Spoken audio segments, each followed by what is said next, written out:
హల్లెలూయా, హల్లెలూయా. మరి ఈరోజు ఏది కావాలన్నా రెడ్ ఇంకా బ్లూ ఇంకా తీసుకున్నా. మీ సేవలో మేము సదాకాలం ఉంటాము.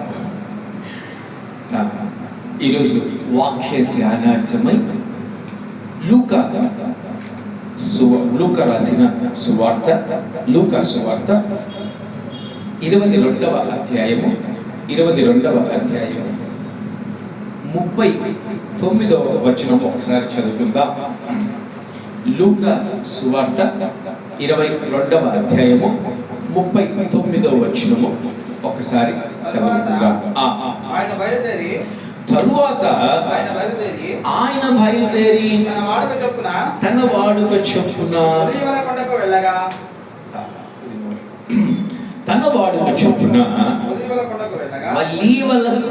వెళ్ళగా శిష్యులు ఆయన వెంట. చాలు, హల్లెలూయా. ఈ లేఖనంలో మనం దేన్ని తీసుకున్నాము అని మీరు అనుకోవచ్చు. అమ్మా,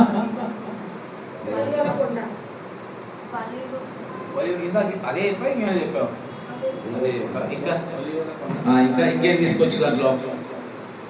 ఏం తీసుకున్నాడు మా సేవకుడు అని మీరు అనుకుంటారు.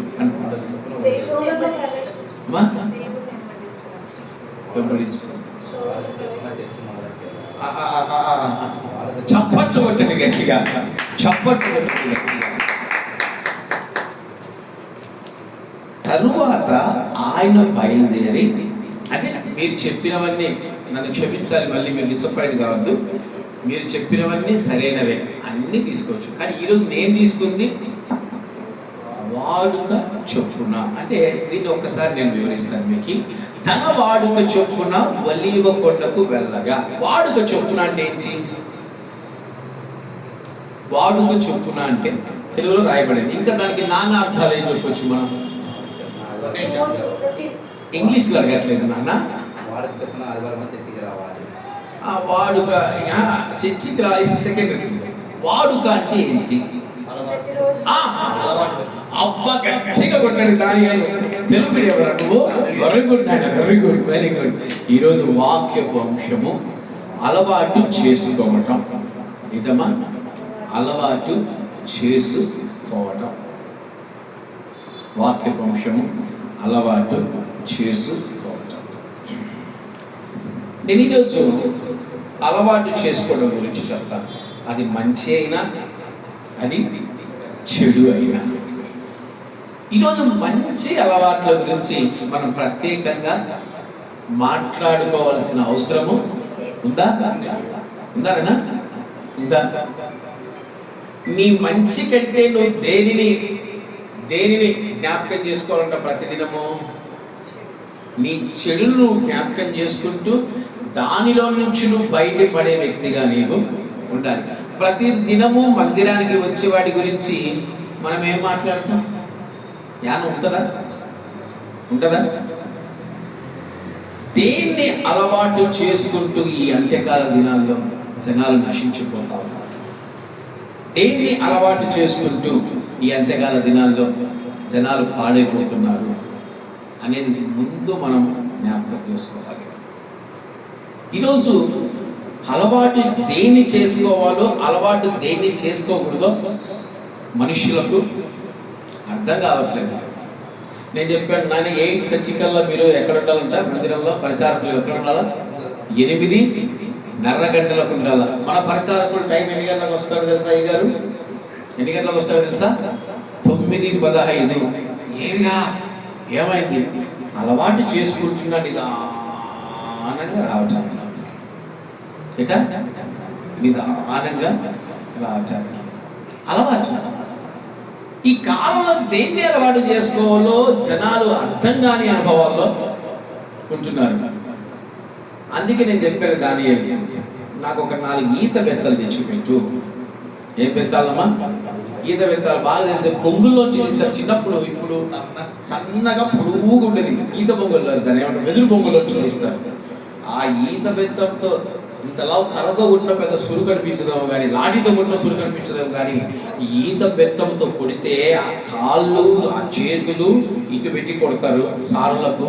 అది సైకోయిజమో, వాళ్ళు భార్యతో కొట్లాడొస్తారో ఏమో స్కూల్కి తెలియదు కానీ, వాడు తప్పు చేసినా తప్పు చేయకున్నా ఆ ఈత బెత్తాలతో ఏం చేస్తారు తెలుసా?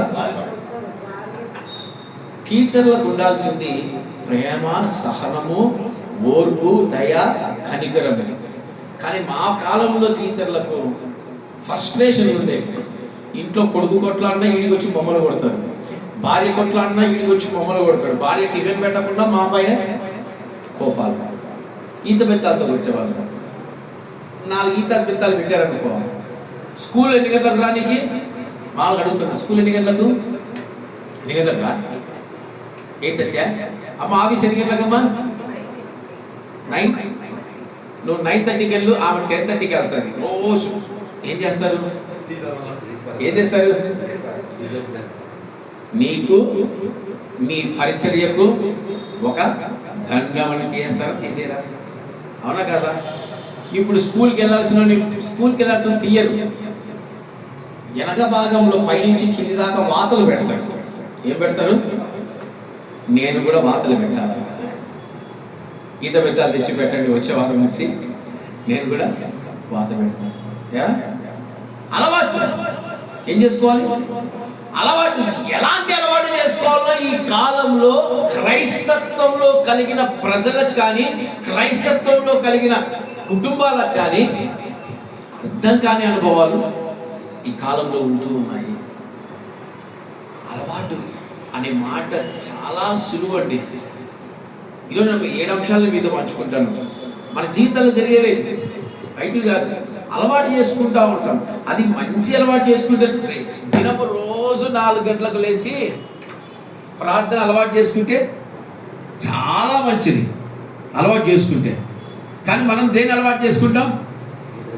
అబ్బా, వెరీ గుడ్ బ్రదర్, చాలా చక్కగా వర్ణిస్తారు మీరు, మంచి ప్రీచర్ అవుతారు మీరు. నాకు బేస్ ఎక్కువ ఉంది, బేస్ తగ్గించు. సత్యాన్ని, అదే బ్రదర్ అంటాడు, నేను యథార్థవంతుడు బ్రదర్, చైనా తలగా యథార్థతలు మాట్లాడతాడు అంటాడు. మంచిది. అలవాటు. మన జీవితంలో మంచి కార్యాలని మనం ఏం చేసుకోవాలి? అలవాటు చేసుకోవాలి. ఏమంటే ఆయన కృప మనల్ని క్షమించుకుంటూ పోతుంది కనుక మన అలవాటు దేని యందు చేసుకోవాలో దేని యందు చేసుకోకూడదో మనం అర్థం కాని పరిస్థితుల్లో ఉన్నాం. ఒక సిస్టర్ గారు ఈ మధ్యకాలంలో నాకు కాల్ చేసి, బ్రదర్ ఒక చిన్న డౌట్ వచ్చింది, నాకు చెప్తారా? చెప్పండి అమ్మా, మీ డౌట్ ఏంటని అడిగాను. ఒక బండి మీద మందసాన్ని తీసుకెళ్తా ఉన్నారు కదా, ఆ ఉజ్జి అనే వ్యక్తి తాకాలని మందసాన్ని తాకలేదు కదా, ఆయన బండి తోలుతున్నాడు.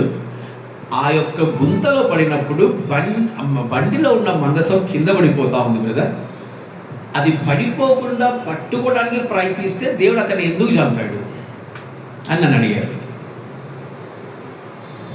నేను చెప్పానమ్మా, ఆమంటా ఉంది ఇంకా దేవుడు అన్యాయం చేసేది కదా, దేవుడు అలా చేయడం తప్పు కదా. సిస్టర్ మీరు ఒక్కసారి ఆగండి, మీరు ఎక్కువ మీ నోరును ఎక్కువ పాడు చేసుకోవద్దండి. దేవుడు ఏదైనా సరైనది చేస్తాడు. ఆయన చెప్పాడా మందసాన్ని బండ్లో పెట్టమని? ఆయన చెప్పాడా మందసాన్ని బండ్లో పెట్టి తోలుకుంటే వెళ్ళమని? ఆయన చెప్పాడా అర్హత లేని వారిని మందసాన్ని తాకమని ఆయన చెప్పాడా? చిన్న ఉదాహరణ చెప్తాను. తాగుబోతులు రోజు తాగొచ్చి ఆదివారం పట్టుకొచ్చి హల్లెలూయా హల్లెలూయా అంటే పరిశుద్ధులు అయిపోతారా? బాగా వ్యభిచారం చేసే వాళ్ళు వచ్చి ఈరోజు ప్రభువా నన్ను పరిశుద్ధతలో లేపు ప్రభు అంటే పరిశుద్ధులు అయిపోతావా? మందసాన్ని ఎవరు తాకాలో వారే తాకాలి. ఇది విధి, నీ ఇష్టం కాదు.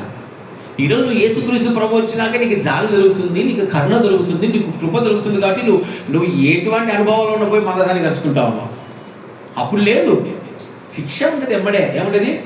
పనిష్మెంట్స్ ఉంటుంది. ఈ కాలంలో క్రీస్తుని ఒక పెద్ద మనిషి వచ్చిన తర్వాత భూమి మీదకి పనిష్మెంట్ తగ్గిపోయింది, కృప అనేది విస్తరించింది. అందుకే మనం ఎన్నిసార్లు తప్పు చేసినా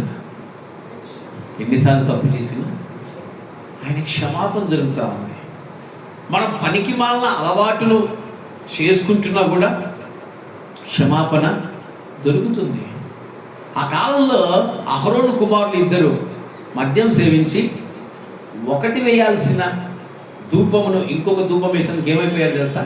అదే ప్రత్యక్ష గుడారంలో అక్కడే అగ్ని ద్వారా కాల్చవేయబడి చంపేసేవారు. ఈ కాలంలో సేవకులు అబ్బో చెప్పాల్సిన అవసరం లేదు. తాగుతారు, వ్యభిచారాలు చేస్తారు, జారత్వాలు చేస్తారు. ఒకటి కాదు, రెండు కాదు. ఇంకా పర్సనల్ సేవకుడు నెవర్, అంటే ఎప్పుడు ఫ్యామిలీ పర్సనల్స్లో జోక్యం చేసుకో సేవకుడు. విశ్వాసులు వచ్చి ఏం చేయాలి అంటే, అమ్మా ఇలా చేయండి, ప్రార్థన చేసుకుని దేవుడు మీకు బయలుపరుస్తారు, ఒకవేళ నాకు బయలుపరిస్తే నేను చెప్తాను. అంతేగాని సేవకుడు వెళ్ళి నీ కుటుంబంలో నువ్వు ఇలాగ చేయి, నువ్వు ఇలాగ చేయి, నీ సేవకుడి ఇష్టాన్ని ఎప్పుడు ఏ కుటుంబంలో కనపరచకూడదు. సేవకుడు కేవలం దేవుని సేవ చేయడానికి మాత్రమే ఉన్నాడు. కావాలంటే వచ్చి అడిగితే చెప్పవచ్చు, తొలగిపోతుంటే అలా జీవించకూడదని మందిరంలో వారిని హెచ్చరించవచ్చు. అంతగా అయితే ఇంటికి వెళ్ళి పర్సనల్గా అలా కాదమ్మా ఇలా జీవించని చెప్పొచ్చు. కానీ నువ్వు ఇలా కూర్చోవాలి, నువ్వు ఇలా నిలబడాలి, నువ్వు ఇలా కదలాలి, నువ్వు అలా ఉండాలని ఇతరుల కుటుంబాలపైన ఆధిపత్యాన్ని కనపరచాలనే సేవ ఎన్నటికీ, అలాంటి అలవాటు ఎప్పుడు మంచిది కానే కాదు. ఈరోజు క్షమాపణ దొరుకుతుంది కనుక మన ఏ దాన్ని అలవాటు చేసుకోవాలనో ఏ దాన్ని అలవాటు చేసుకోకూడదో తెలియట్లేదు. ఇది చూడండి, మీకు తెలుసలేదు, శుక్రవారం రాత్రి ఒక గంట పట్టుకొని ఇప్పటికి స్టిల్ యెరూషలేము వీధుల్లో శుక్రవారం సాయంకాలం 6 గంటల కంటే ముందుగా 4 గంటల నుంచి ఒక యాజకుడు యెరూషలేము వీధుల్లోకి వచ్చి క్లోజ్ యువర్ షాప్స్, వెళ్ళండి మందిరానికి వెళ్ళండి, మీ షాపులు క్లోజ్ చేసి సబ్బాతు ప్రారంభం కాబోతుంది. శుక్రవారం సాయంత్రం 6 గంటల నుంచి సబ్బాతు ప్రారంభం కాబోతుంది. వారికి దినం మొదలయ్యేది సాయంత్రం 6 గంటలు. శనివారంలోకి వాళ్ళు వెళ్ళబోతూ ఉన్నారు. సబ్బాతు మొదలు కాబోతూ ఉంది. దాన్ని ఏమంటాం మనము? విశ్రాంతి దినం మొదలు కాబోతుంది. మీ అన్ని బంద్ చేసుకుని వెళ్ళండి. గంట కొట్టుకుంటూ వెళ్ళిపోతాడు. ఒక అలవాటు, మంచి అలవాటు. అలా వెళ్ళని వారికి రాళ్ళతో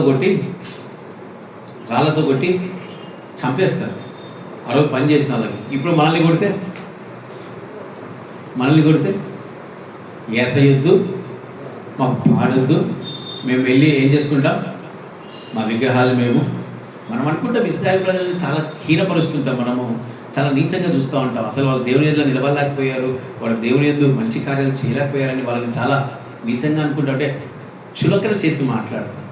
ఈరోజు అదే నీ జీవితంలోకి వస్తే వాళ్ళు ఎంత రాళ్ళతో కూర్చున్న దేవుని విడిచిపెట్టలేదు, అరణ్యంలో చంపిన దేవుని విడిచిపెట్టలేదు, వాళ్ళకి ఎలాంటి అనుభవాలు ఉన్న దేవుని విడిచిపెట్టలేదు. అది ఇజ్రాయెల్ అంటే, అది ఆయన ప్రత్యేక జనాంగం అంటే. ఈరోజు మరి నువ్వు వారిలాగే నిన్ను శిక్షిస్తే నువ్వు తట్టుకుంటావా?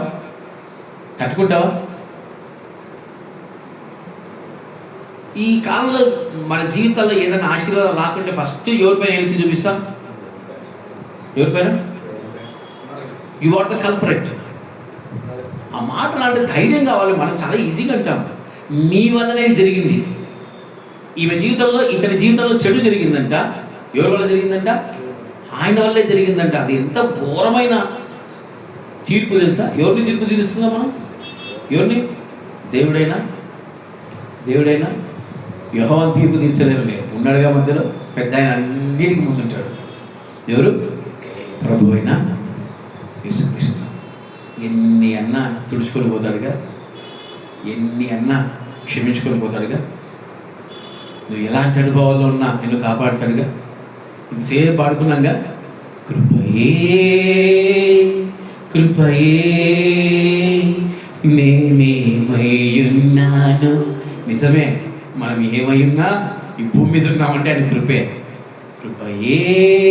కృపయే నేను బ్రతికి ఉన్నానంటే కృపయే. ఆయన జీవితాన్ని 4 సువార్తలుగా ఎందుకు విభాగించారు తెలుసా? ఒక్కడి సాక్ష్యము కంటే 4 సాక్ష్యము. మందసాన్ని ఎంతమంది మోసారు? ఎంతమంది? 4 సువార్తలు అందుకే వచ్చాయి భూమి మీదకి. ఒక్కరి సువార్తతో ఆగిపోలేదు. ఈ 4 సువార్తల్లో ఆయన ఎలా వాడుకు చొప్పున చేశాడో మనం కూడా అలాంటి అలవాట్లను మనము చేసుకోవాలి. ఈరోజు వాక్య అంశం ఏంటి? అలవాటు చేసుకోవటం. దేన్ని అలవాటు చేసుకుంటున్నాము, దేన్ని చేసుకోకూడదో మనల్ని మనమే ఈరోజు పరీక్ష చేసుకునేది. అంతా ఇంట్రడక్షన్ మాత్రమే. ఇప్పుడు అంశాలకు పోతా. మొట్టమొదటిగా ఆదికాండము 9వ అధ్యాయము. ఆదికాండము 9వ అధ్యాయము 20వ వచనము. నోవాహు వ్యవసాయం చేయాలంభించి ద్రాక్ష తోట వేశాను. చాలు, హల్లెలూయా. మరి చెప్పినప్పుడు చదువుతూ కానీ. నోవాహు ఎవరండి ఇతను? నోవాహు ఎవరండి? బా, నోవాహు అంటే ఓడేనండి. ఎంత చక్కటి, ఇంకా చెప్పాల్సింది చెప్పలేకపోతున్నారు. ఇంకా భూమి మీద మొట్టమొదటిగా కృప పొందినవాడండి. మొట్టమొదటిగా హనోకు దేవుడితో నడిచేశాడు. హనోకు నీతిమంతుడిగా జీవించాడు, కానీ కృపను పొందుకోలేదు. భూమి మీద మొట్టమొదటిగా కృప అనేది పొందుకున్న వ్యక్తి ఎవరమ్మా? నోవాహు. ఒక కృపను పొందుకున్నాడంటే అతడు నీతిమంతుడుగాను యథార్థవంతుడుగాను దేవుడితో నడిచిన వ్యక్తిగా ఉన్నాడు. కనుక ఏం పొందుకున్నాడో అతను, అతని కుటుంబం ఏం పొందుకున్నాడు? కృపను పొందుకున్నాడు. ఈరోజు మన జీవితాల్లో మనం అందరినీ జ్ఞాపకం చేసుకుందాం. మొట్టమొదటిగా దేవునితో నడిచేటప్పుడు ఎలా ఉంటాం తెలుసా? ఎలా ఉంటాం రా దానియేలు? అమ్మా ఏమా అగ్గే, ముట్టుకుంటే అగ్ని, పరిశుద్ధతే, ప్రేమ. అసలు ఆ మొదటి ప్రేమకున్న లోతులు, ఆ మొదటి ప్రేమ కత్తి తీసుకొని పొడుచుకొని ఏసయ్య నీకోసం చచ్చిపోతా ఉన్నట్టుంటారు. నిజం. మోకాళ్ళ అనుభవాలు, ప్రార్థన అనుభవాలు, వాక్యపు అనుభవాలు, స్తుతులు. మన సంఘంలో నిస్సి అని ఒక చిన్న బిడ్డ ఉంది. మీకు తెలుసు ఎవరమ్మా? నిస్సి తెలుసా? ఎంతమంది తెలుసు? ఎవరు చెప్పండి రా. ఎవరు? Nissi. Very good. Kruthagna sister Bapatla ప్రాంతంలో పరిచర్య చేస్తున్న కృతజ్ఞ సిస్టర్ యొక్క కుమార్తె. నేను ఒక సందేహం అడిగినప్పుడు, అమ్మ యెరోబాము ఇలాంటి అనుభవాన్ని జీవించారంటే ఈమె గారు అంటున్నారు, కృతజ్ఞ సిస్టర్ అంటున్నారు. అన్న యెరోబాము ఎవరా, ఎక్కడ ఉంటాడు? పక్కన కూతురు చెప్తుంది, 1వ రాజుల గ్రంథంలో ఉంటాడమ్మా యెరోబాము రాజమ్మ, ఇశ్రాయేలు ప్రజలకు రాజమ్మ. మొదటి ప్రేమ ఇంతే ఉంటుంది. ఏముంటుంది? మొదటి ప్రేమ పిల్లలలో. ఇది శుక్రవారం మన మందిరంలో ప్రార్థన చేయడానికి ఎవరు లేరు. నిస్సి చేస్తుంది. శుక్రవారం ప్రార్థన నిస్సి తీసుకుంది. ఒక సహోదరి ప్రార్థన మన మందిరానికి ఆగిపోతే ఈమె తీసుకుంది. ఎట్లుంటుంది తెలుసా? ఇలాంటి అలవాటు, మొదటి అలవాటు ఎలా ఉంటుంది తెలుసా? నోవాహులాగా ఉంటుంది. దేవుడితో నడవటము, దేవుడితో జీవించడం, దేవుడితో బ్రతకడము. ఒక ఆజ్ఞ ముట్టుకుంటే ఆజ్ఞ, ప్రార్థన చేస్తే అద్భుతాలే. ఇలాంటి వ్యక్తి ఇప్పుడు ఒక చక్కటి అలవాటు నేర్చుకుంటున్నాడు. ఏమలవాటమ్మా? చదవండి. ఏం అలవాటు నేర్చుకుంటున్నాడు చూద్దాం. పిమ్మట ద్రాక్షారసము తాగి మత్తుడై తన గుడారములో వస్త్రహీనుడుగా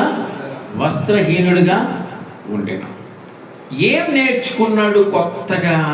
ఏం అలవాటు చేసుకుంటున్నాడు కొత్తగా? మత్తు. ఏంటమ్మా? తాగులనే కాదు, మత్తు. ఈ కాలంలో ఈ మత్తు కోసం తాగుతున్నారు. ఇంకేం చేస్తున్నారు? డ్రగ్స్ తీసుకుంటున్నారు, గంజాయిలు తీసుకుంటున్నారు. ఇలా 1 కాదు, 2 కాదు, ఎన్నో. మత్తు కావాలి మనకి. కొత్త అలవాట్లు. ఈరోజు దేవుని ఏం అలవాట్లు చేసుకోవాలో, నీతిమంతులు దేన్ని అలవాట్లు చేసుకోవాలో తెలియకుండా అలవాట్లు చేసుకుంటున్నారు. మత్తుగా ఉండాలని. అది నిద్ర మత్తు కావచ్చు, తాగుడు మత్తు కావచ్చు, ఆహార మత్తు కావచ్చు, దాని ఏమంటారు ఇంకా సోమరి మత్తు కావచ్చు, దురాత్మల మత్తు కావచ్చు, ఏదైనా సరే. గాఢ నిద్ర గల మత్తు బహు భయంకరమైన కార్యం. ఈరోజు దేన్ని అలవాటు చేసుకోవాలో, దేన్ని అలవాటు చేసుకోకూడదో తెలియని జీవితాల్లో ఈరోజు జీవిస్తూ ఉన్నారు. ఆ రోజు నీతిమంతుడైన, కృప పొందిన నోవాహు గారు అలవాటు చేసుకున్నారు. ఈరోజు ఎంతమంది అలవాటు చేసుకుంటున్నారు? తాగుడనే కాదు, మత్తు, లోకమనే మత్తు, నిద్ర అనే మత్తు, ఇంకా వ్యభిచారం అనే మత్తు, జారత్వం అనే మత్తు. ఆ మత్తులో జీవిస్తూ, ఆ మత్తులో బ్రతుకుతూ దేవుణ్ణి విడిచిపెట్టి వస్త్రహీనులుగా ఉండిపోతున్నారంట. ఎట్లా? అందుకనే ఎప్పుడు చెప్తాను, స్త్రీలు ఇక్కడ దాకా కనిపించేదాకా శరీరాన్ని కనపరుచుకోవడం అంటే అదొక మత్తు. స్త్రీ తన శరీరాన్ని కనపరుచుకోమని బైబిల్లో ఎక్కడ వ్రాయబడలేదు. యూదుల ఆచారం ప్రకారము నిండుగా తమ వస్త్రాల్ని కప్పుకుంటూ, ఈ కాలంలో మోడ్రన్ యూదులను తీసుకోవద్దండి.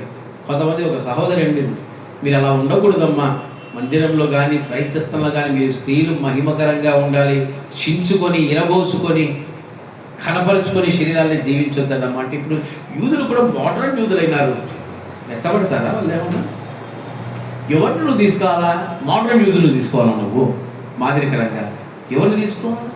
మరియమ్మని తీసుకోండి, హన్నమ్మని తీసుకోండి, రాహేలమ్మని తీసుకోండి, రిబ్కమ్మని తీసుకోండి, ఎంతమంది లేరు, లూతుని తీసుకోండి, ఎస్తేరుని తీసుకోండి, ఈ కాలంలో ప్రిస్కిల్లని తీసుకోండి, కొత్త నిబంధనలో ప్రిస్కిల్లని తీసుకోండి.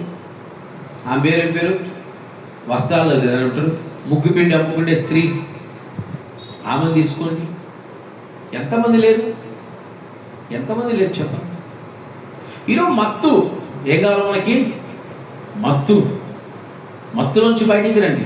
అది తిండి మత్తు కావచ్చు, తాగుడు మత్తు కావచ్చు, నిద్ర మత్తు కావచ్చు, లోకమత్తు కావచ్చు, ఏదైనా సరే బైబిల్ చదవకుండా ప్రార్థించకుండా నువ్వు ఏ మత్తులో ఉన్నా ఆ మత్తు నువ్వు అలవాటు చేసుకుంటుంటే నీ జీవితం మటుకు ఫలించదు, నీ జీవితం ఫలించదు. మీకు తెలుసో లేదో, కోరాహు కాలంలో మోషేకు విరోధంగా జీవించిన వాళ్ళు ఎవరు యాజకులుగా ఉండాలి, ఎవరు యాజకులుగా జీవించాలి అని వారికి ప్రశ్న కలిగినప్పుడు ఎండిపోయిన కర్రలమ్మ అవి. ఏం కర్రలు? ఎండిపోయిన కర్రలు. అవి అస్సలు చిగురించదు. ఎండిపోయిన కర్రల్ని తీసుకొని పెట్టి దేవుడు అంటున్నాడు, ఎవరి కర్ర అయితే చిగురిస్తుందో వారు మాత్రమే నా యాజకత్వాన్ని జరిగించాలి. ఎండిపోయిన కర్ర చిగురిస్తుంది. ఇది దేవుని కార్యం. ఈరోజు చిగురిస్తున్న కర్ర ఎండిపోతూ ఉంది. ఏమవుతుంది? ఫస్ట్ భలే చిగురిస్తారు. క్రైస్తత్వంలో ఏం చేస్తారు? భలే చిగురిస్తారు. నిద్ర అంటే నిద్ర లేదు, దేవుని కోసం ఒక 2 గంటలు మాత్రమే నిద్రపోతాం, మిగతా సమయంలో ప్రార్థన. ఇప్పుడు నిద్ర అంటే, ప్రార్థన అంటే ఎక్కడ ప్రార్థనలే. నాకు ఆశ్చర్యం వేస్తుంది. చచ్చిపోతున్నా కూడా యోన, మరణిస్తున్నా కూడా యోన ప్రార్థన వదిలిపెట్టలేదు. అందుకే యోన గొప్ప ప్రవక్త మీకు ఎప్పుడు చెప్తా ఉంటాడు. ఈరోజు మనకు ఒక తలనొప్పి రావచ్చు, ఒక పులకముర రావచ్చు, ఒక బలహీనత రావచ్చు. ఎమ్మడే ఏం చేస్తాం? ప్రార్థించలేని అనుభవాలు మనవి. ఏ మత్తులో ఉన్నావు? నోవాహు నీతిమంతులుగా చక్కగా పచ్చని ఒలివ మొక్కల వలె చిగురించిన నోవాహు జీవితం ఇప్పుడు ఏమైపోయింది? మత్తులోకి వెళ్ళిపోయాడని. మత్తును అలవాటు చేసుకుంటున్నాడు. ఈరోజు నువ్వు తాగుడు మత్తైనా సరే, ఈరోజు నువ్వు లోకం అనే మత్తైనా సరే, ఈరోజు నీవు నిద్ర అనే మత్తైనా సరే, ఈరోజు నీవు ఎలాంటి మత్తైనా సరే, నువ్వు మత్తు కలిగి ఉన్నావంటే జాగ్రత్త. నీ అలవాటు మత్తు చేసుకుంటే అలవాటు కాకూడదు.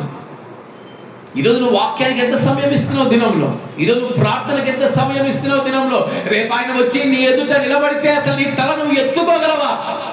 చాలా లోకంలో చాలా మన ఇష్టానుసారంగా జీవిస్తూ ఉన్నాము, కానీ రేపు ఆయన మన ఎదుట నిలబడితే, ఆయన నోరు తెరిస్తే నువ్వు నిలబడతావా? అసలు నీ తల ఎత్తుకోగలవా? నువ్వు మాట్లాడగలవా? చెప్పండి, ఎందుకు నీకు ఈ మత్తు? నాకు ఆశ్చర్యం వేస్తుంది.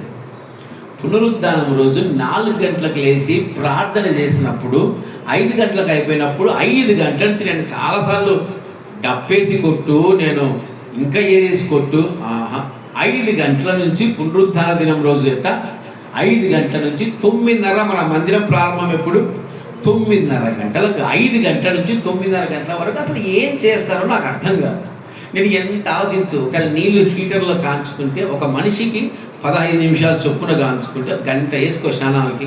5 నుంచి 6 దాకా స్నానాలు అయిపోయినాయి. 6 నుంచి ఏం చేస్తారు? 6 నుంచి 9:30 దాకా ఏం చేస్తారు? మత్తు.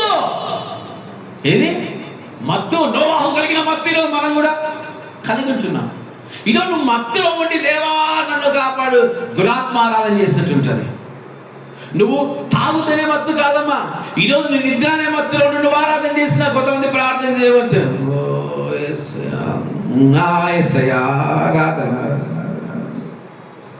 మత్తు, లోకం అనే మత్తు. నీ వస్త్రధారణ ఎలా ఉంది? నీ యొక్క తల వేషధారణ ఎలా ఉంది? You are not a modern, you are a Christian. First do you know who are you? You are a Christian. నువ్వు ఈ లోకంలో అడ్వాన్స్ ఉన్న లోకంలో వ్యక్తి నువ్వు కానే కాదు. నువ్వు ఒక క్రైస్తవురాలివి. ఈరోజు నీ మాట, నీ ప్రవర్తన, నీ తీరు, నీ నడక, నీ యొక్క కార్యం అంతలా ఉండాలి. క్రీస్తుకు మహిమకరంగా మాత్రమే ఉండాలి. లోకం మారింది, కాలం మారింది. బట్టలైతే నిండుగా వేసుకోవాలిగా. లోకం మారినా, కాలం మారినా, బట్టలైతే వేషధారణ అయితే నిండుగా ఉండాలిగా. మన యొక్క వస్త్రాలు అదే ఉంటాయి, కురులు నిండుగా కనిపించాలిగా. ఈరోజు చాలామంది 90% క్రైస్తవులు ఈ నోవాహు మత్తులోనే జీవిస్తూ ఉన్నారు. ఈ నోవాహు మత్తులోనే బ్రతుకుతున్నారు. నన్ను కానీ ఎవరినన్నా హాస్టల్ పెట్టి వాటర్లో పెడితే 4 గంటల నుంచి బెత్తాలు తీసుకొని కొట్టి లేపుతా. ఏం చేస్తా? బెత్తాలు తీసుకొని కొట్టి లేపి 5 గంటలకు స్నానాలు చేయించి, ప్రార్థన చేయించి, 5 గంటల నుంచి 6 గంటలకు స్నానాలు చేయించి, 6 గంటలకు మందిరాన్ని పంపించి పరిచయం చేయకపోవడం చెప్తాను. మందిరంలో ప్రార్థనలో ఫస్ట్ ఉండి మందిరంలో మీకు తెలుసు ఎన్ని సంఘాలు చూస్తే నాకు ఎంత సంతోషం అనిపిస్తూ ఉంటుంది. ముందుగా వచ్చి 15 నిమిషాల నుంచి దేవా ఈ మందిరంలోని ఆత్మ దిగి రావాలని ఆయన ప్రార్థనలు చేస్తారు. ఈరోజు మనం ఎలాంటి అనుభవాల్లో ఉంటున్నాం? ఎందుకు ఇంత మత్తులో? ఆ రోజు నోవాహు దేవుడితో నడిచి ఒలీవ మొక్క వలె ఫలించి చిగురించి పచ్చగా ఉన్న వ్యక్తి ఒక్కసారికి మక్కని బానిసత్వంలోకి వెళ్ళిపోయి ఒక భయంకరమైన అలవాటును చేసుకున్నాడు. దిగంబర తత్వం అంటే ఎంత నీచత్వం అనేది ఈ లేఖనం చదివిన తర్వాత అర్థమవుతుంది. అంటే దిగంబర తత్వం అంటే ఏంటి? వస్త్రహీనత అంటే ఏంటి? వస్త్రాలు లేకుండా వారు దిగంబరులుగా ఉంటూ వారిని వారు చూసుకోలేకపోయారంట. ఎవరు తెలుసా? ఎవరు?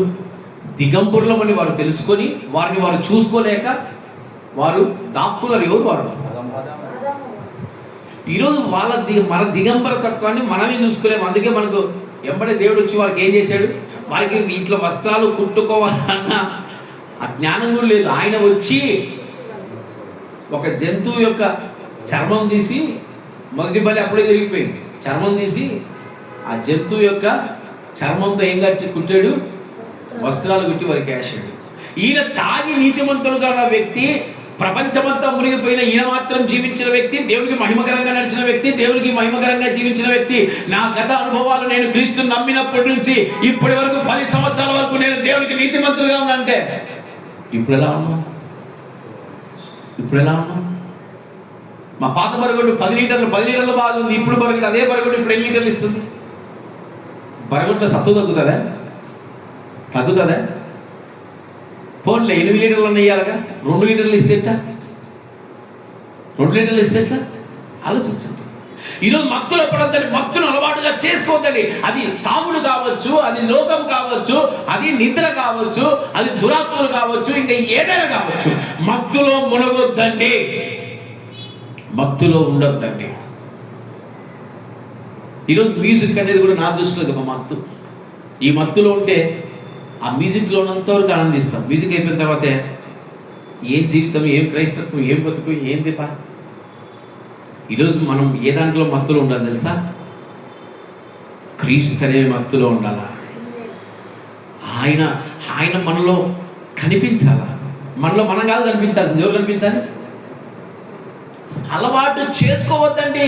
మీ జీవితంలో కొత్తగా మత్తని అలవాటుని చేసుకోవద్దండి. యెరూషలేము దేవాలయంలోని పాత్రలంటే ప్రతిష్ఠింపబడిన పాత్రలవి. మీకు తెలుసో లేదు? ప్రతిష్ఠించాడు మోషే, రాజైన సొలొమోను యాజకుల ద్వారా ప్రతిష్ఠించాడు పాత్రలని. అలాంటి పాత్రలను దానియేలు కాలంలో బెల్షాజర్ ఏం చేస్తున్నాడు తెలుసా? ఏం చేస్తున్నాడు? దాంట్లో మద్యాన్ని పోసుకొని ఆ మత్తులో అతను ఏం చేస్తున్నాడో కూడా తెలియకుండా చేస్తున్నాడు. రక్తం కప్పుకొని చచ్చిపోయాడు. ఏం చచ్చిపోయాడు? ఈరోజు మీకు తెలుసలేదు, దేవుడికి మహిమకరంగా ఉన్న పాత్రతో మనం ఎలాంటి అనుభవాన్ని కలిగి ఉన్నామో తెలుసా? ప్రతిష్ఠించబడిన పాత్రతో మనం ఎలా ఉన్నామో తెలుసా? మందిరం ఆయన కొరకు ప్రతిష్ఠించే మందిరంలో మన ప్రవర్తన ఎలా ఉందో తెలుసా? మన అనుభవాలు ఎలా ఉన్నాయో తెలుసా? ఒకసారి ఈరోజు ఎన్ని మందిరాల్లో కొట్టుకుంటున్నారండి. మందిరాల్లో ఏముంటాయి తెలుసా? అసూయలు. మందిరంలో దేవుని మాటలు కాకుండా వ్యర్థమైన మాటలు, మందిరంలో దౌర్భాగ్యమైన ఆలోచనలు, మందిరంలో చెడ్డ చూపులు, మందిరంలో చెడ్డ తలంపులు. ఎక్కడున్నావు నువ్వు? బయట ఏమైనా తగలబడు, వచ్చే నష్టం లేదు. నీ మత్తు మందిరంలో కూడా ఏం చేస్తావు తెలుసా? ఏం చేస్తావు తెలుసా? మీకు తెలుసు, ఎవరో సాక్ష్యం, నా సాక్ష్యం చెప్తుంది, దేవుడు నమ్మకం ముందు సాక్ష్యం, మళ్ళీ మీరు అపార్థం చేసుకోవద్దండి. బహుశా ఇంటర్మీడియట్ సెకండ్ ఇయర్ అయిపోయి డిగ్రీ మధ్య హాలిడేస్, డిగ్రీ ఫస్ట్ ఇయర్ అండి. నేను సిఎస్సి బ్యాక్గ్రౌండ్ నుంచి వచ్చాను. మందిరంలో క్యాండిల్ లైట్ సర్వీస్ జరుగుతుంది. ఎప్పుడు జరుగుతుందండి క్యాండిల్ సర్వీస్? క్రిస్మస్కి ముందు వారములో ఎప్పుడో వాళ్ళు చూసుకొని చేసుకుంటారు. ఏం చేస్తారు ఆ రోజు? మొత్తము కోరస్ పాడతాం, సాంగ్స్ అన్ని ఇంగ్లీష్ సాంగ్స్ పాడుతూ ఉంటారు, తెలుగు సాంగ్స్ పాడతారు. మొత్తం ఇది బలిపీఠం అనుకోండి. ఇటుపక్క మా మందిరంలో ఇటుపక్క యవనస్తులు అందరూ కలిసి తెల్ల బట్టలు వేసుకొని చక్కగా టై కట్టుకొని కోరస్ పాడతారు. మనం తంతామా? నేను కూడా పాడుతున్నాను. నాకు ఒక గర్ల్ ఫ్రెండ్ ఉండేది. ఎవరు ఉండేదమ్మా? గర్ల్ ఫ్రెండ్ ఉండేది. ఆమె ఎదురుగా ఆడ కూర్చుంది, మందిరంలో విశ్వాసలా కూర్చుంది, మందిరంలో కూర్చొని పాటలు పాడాల్సిన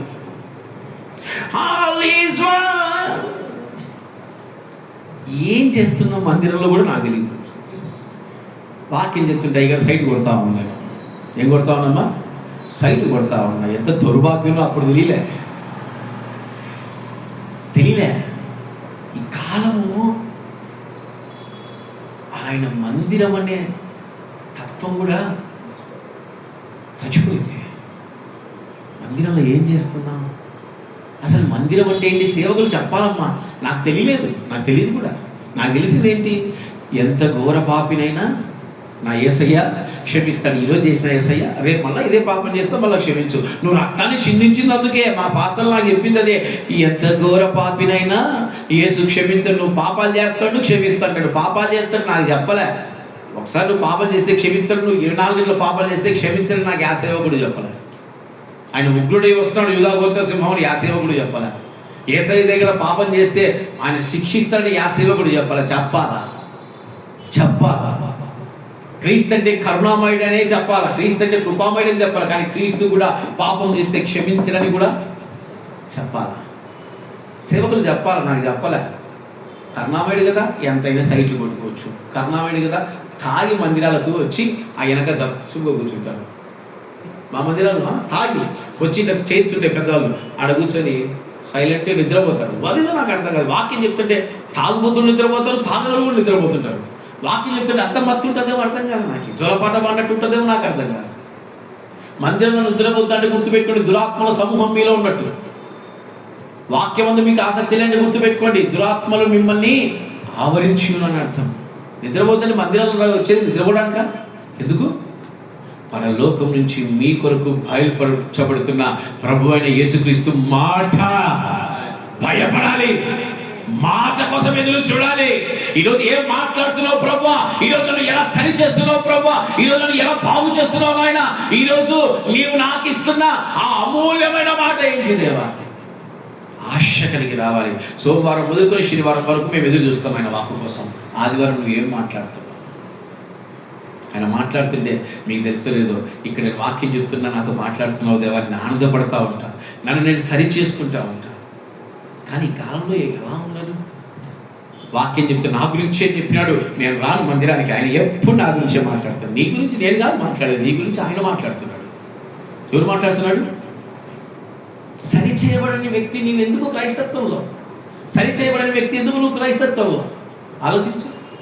నువ్వు ఫెయిల్ కావడానికి స్కూల్ చదివే వాళ్ళు ఎంతమంది? ఫెయిల్ కావడానికి నేను చదువుతాను అని చదివే వాళ్ళు ఎంతమంది ఉన్నారు? మీరు ఒప్పుకున్నా, మీ సార్ ఒప్పుకోడు, రే నువ్వు కనీసం 35 మార్కులతో. మనం ఫెయిల్ కావడం ఆయనకి ఇష్టం లేదమ్మా. మనం ఫెయిల్ కావడము ఆయనకు కూడా ఇష్టం లేదు.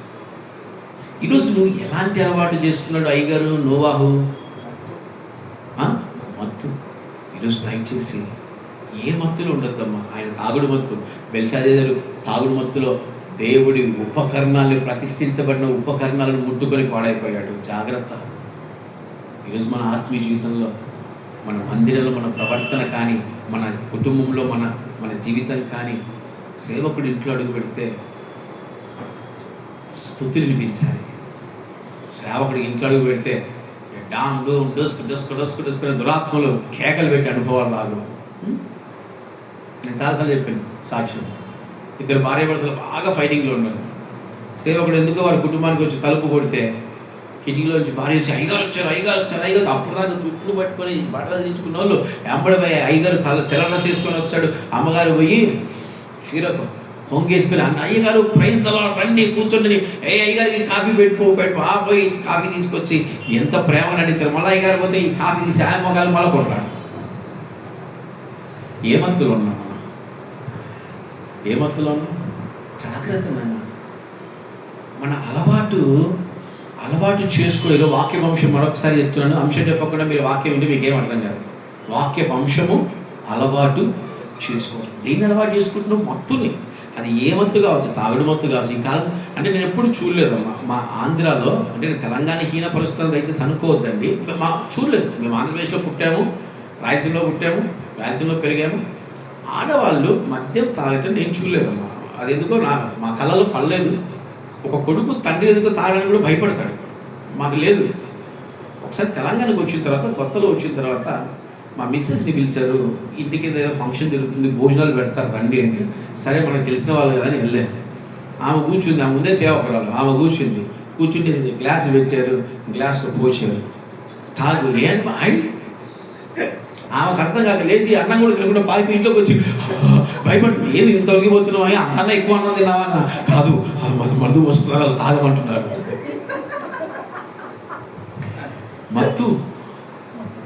మత్తండి.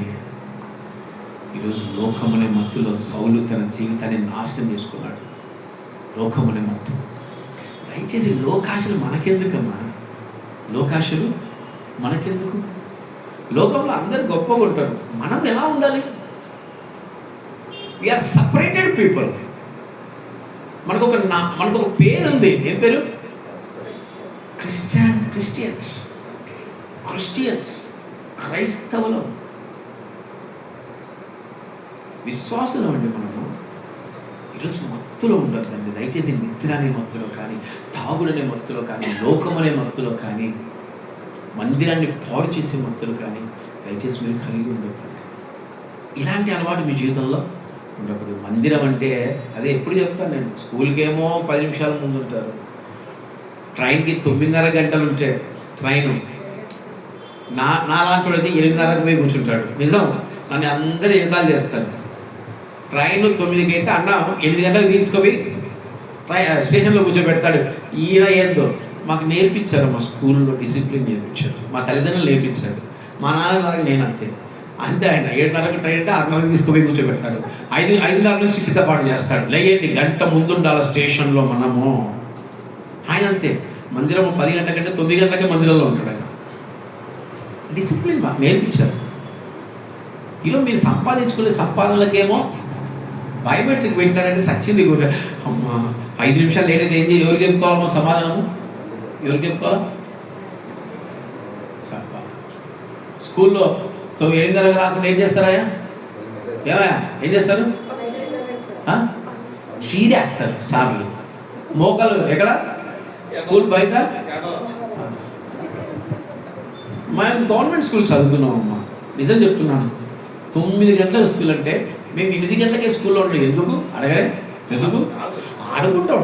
ఉదయాన్నే ఫుట్బాల్ పెట్టుకొని అరగంట ఆడుకొని ఒక అరగంట ఫ్రెండ్స్ అందరూ కూర్చొని సరదాగా మాట్లాడుకొని 9 గంటలకు జనగణమన అనేవాళ్ళం. డిసిప్లిన్. మత్తులో ఉండకూడదు. ఈరోజు ఏ మత్తులో ఉన్నా దాన్ని మీరు అలవాటు చేసుకుంటే మీ జీవితాలు నశించిపోతాయి. జాగ్రత్త, మీ జీవితాలు పాడైపోతాయి. రెండోదిగా చూద్దాం. రెండోదిగా ఆదికాండము 29వ అధ్యాయం 16వ వచనం. ఆదికాండము 29వ అధ్యాయం 16వ వచనము.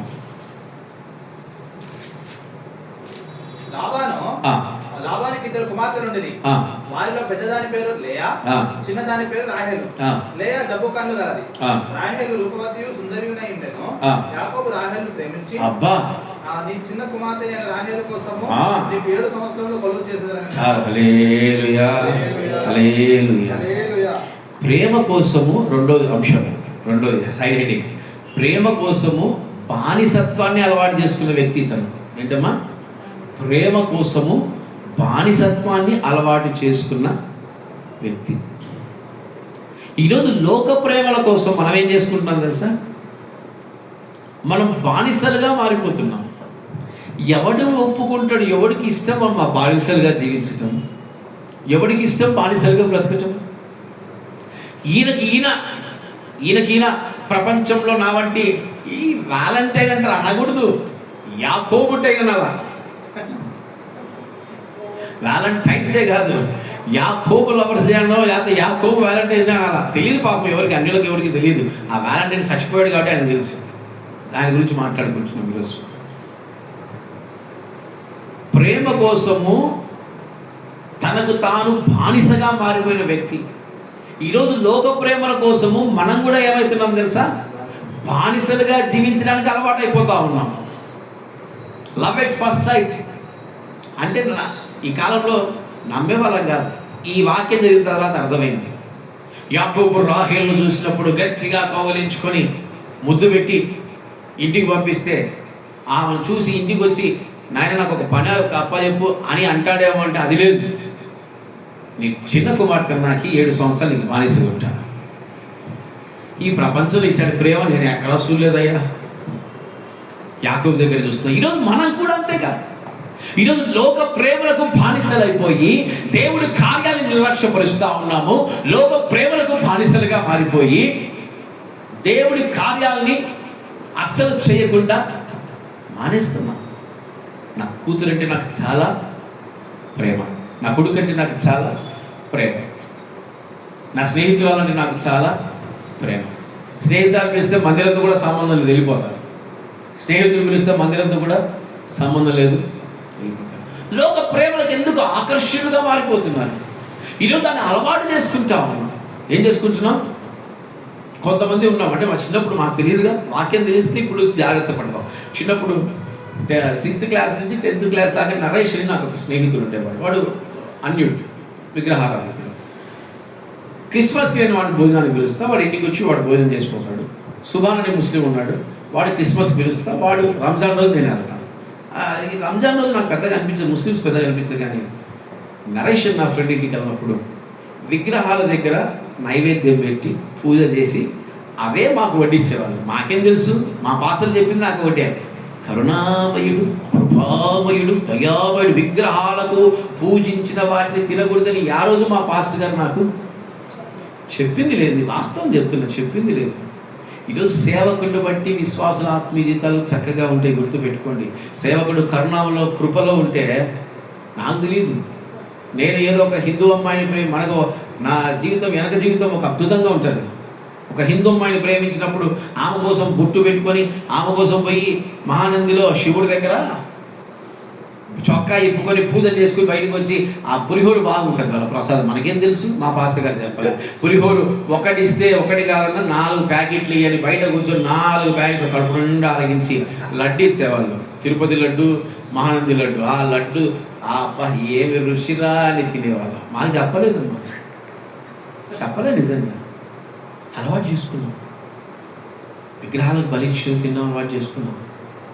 నేను జువారి సిమెంట్స్లో పనిచేసేటప్పుడు నన్ను పిలిచాడు. ఒక ముస్లిముడు హలాల్ ఇవ్వకుండా నేను తినన్నాడు. నేను తింటా అన్నా.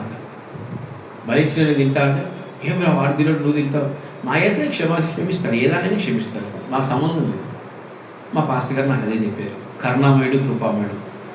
మా పాస్టర్ గారు చిన్నప్పటి నుంచి ఎవరైతే ఏసయ్య కొడతారా, ఇదిగో లేఖనాల్లో ఇది ఉందిరా, విగ్రహాలకు బలిచ్చిన తినకూడదురా, మనం అన్యుల దగ్గర చేరకూడదురా అని చెప్పింటే బాగుండేదేమో బహుశా. మా పాస్టర్ గారు చెప్పలేదు. మా పాస్టర్ గారు ఎప్పుడు చెప్పిన ఏం చెప్తాడు, కరుణామయుడు కృపామయుడు. అర్థం కాలే. ఎంత కూర పాపినైనా యేసయ్య చేర్చుకుంటాడు. ఇదే పాట పాడతారు. మనం ఏంది పాపం చేసి నన్ను చేర్చుకుంటానులే. అసలు సత్యం చెప్తేగా, లాక్ ఇప్పదీస్తేగా. ఈరోజు లోక ప్రేమలకు బానిసత్వం, లోక ప్రేమలను ప్రేమించినందుకు, లోక మనుషులు ప్రేమించినందుకు యేసయ్యతో, బైబిల్తో, వాక్యంతో సంబంధం లేదు. బానిసలుగా ఈరోజు అన్యులను ప్రేమించి చేసుకొని బానిసలుగా జీవిస్తూ ఉన్నారు, బానిసలుగా బ్రతుకుతున్నారు. ఈరోజు దేని అందు నీ బానిసత్వము అలవాటైపోయింది, నీకు ప్రేమించడం అలవాటైపోయింది. అండ్ వరల్డ్ గ్రేటెస్ట్ లవర్, అది గొప్ప కాదు. ప్రపంచంలో గొప్ప ప్రేమికుడు నువ్వు అనుకోవడం గొప్ప కాదు. కాబట్టి ఈ మాట చదవండి, ఒక మాట లూకాసు వార్త 11వ అధ్యాయం 42వ వచనం చదవండి, మీకు అర్థమవుతుంది. లూకాసు వార్త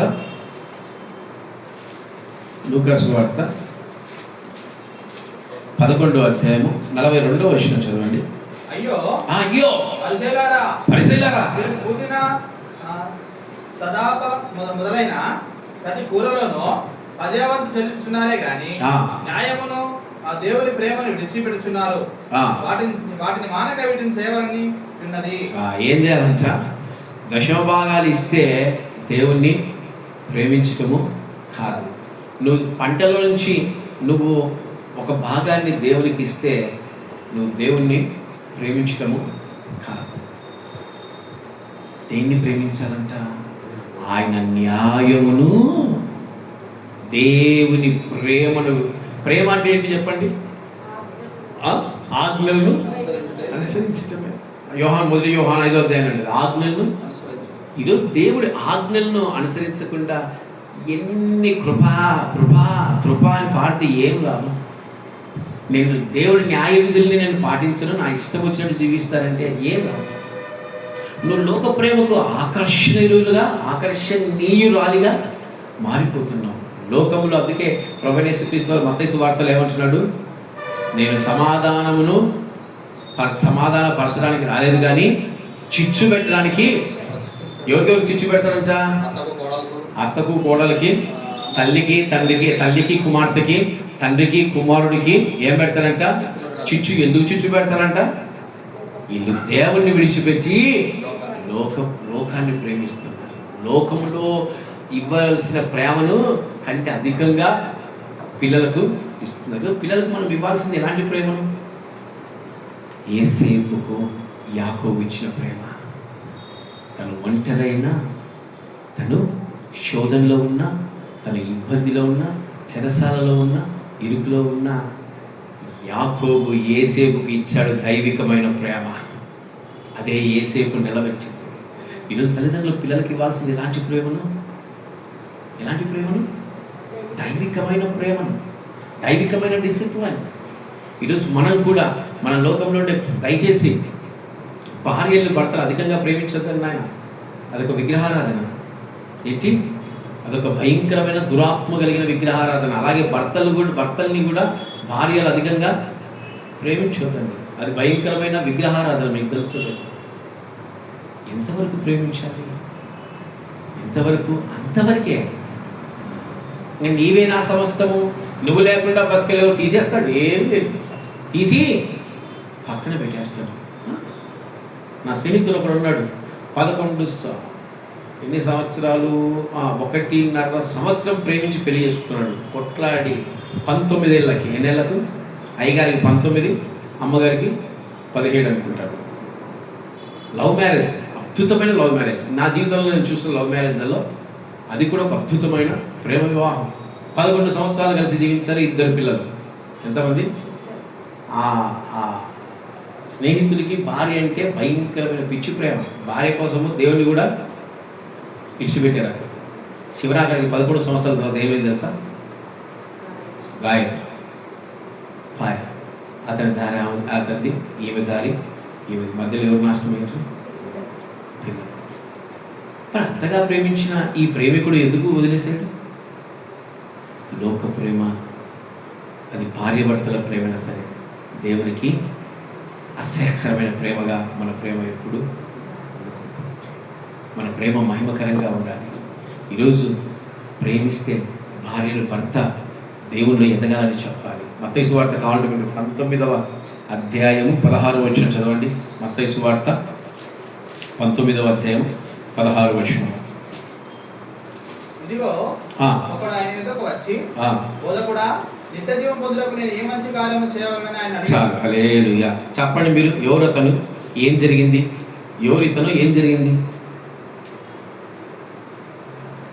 ఎవరు బ్రదర్ ఇతను? చెప్పరా. ధనవంతుడు దేన్ని ప్రేమించాడు? యేసయ్య పిలిచాడు, అయ్యా నీ ధనానంతా విడిచిపెట్టి నన్ను వెంబడించు. అమ్మమ్మమ్మమ్మమ్మ, నిన్ను వెంబడించుట కంటే నా ధనమును ప్రేమించుట నాకెంతో శ్రేష్టం. నువ్వు దశభాగం ఇస్తేవి, నువ్వు పేదలకు అన్నం పెడితేవి, నువ్వు నీ శత్రువును క్షమిస్తేవి, నువ్వు నీ పక్కవాడిని కూడా, పొరుగింటి వాడిని కూడా అన్నీ ఉన్నాయి.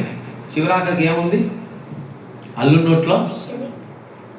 మన జీవితంలో అన్నీ మనం చేస్తా నా వంటి నీతిమంతురాలు లేనే లేదు అని దయచేసి అనుకోవద్దండి. మిమ్మల్ని మీరు నీతిమంతులు అనుకోవడమే అదో దౌర్భాగ్యం.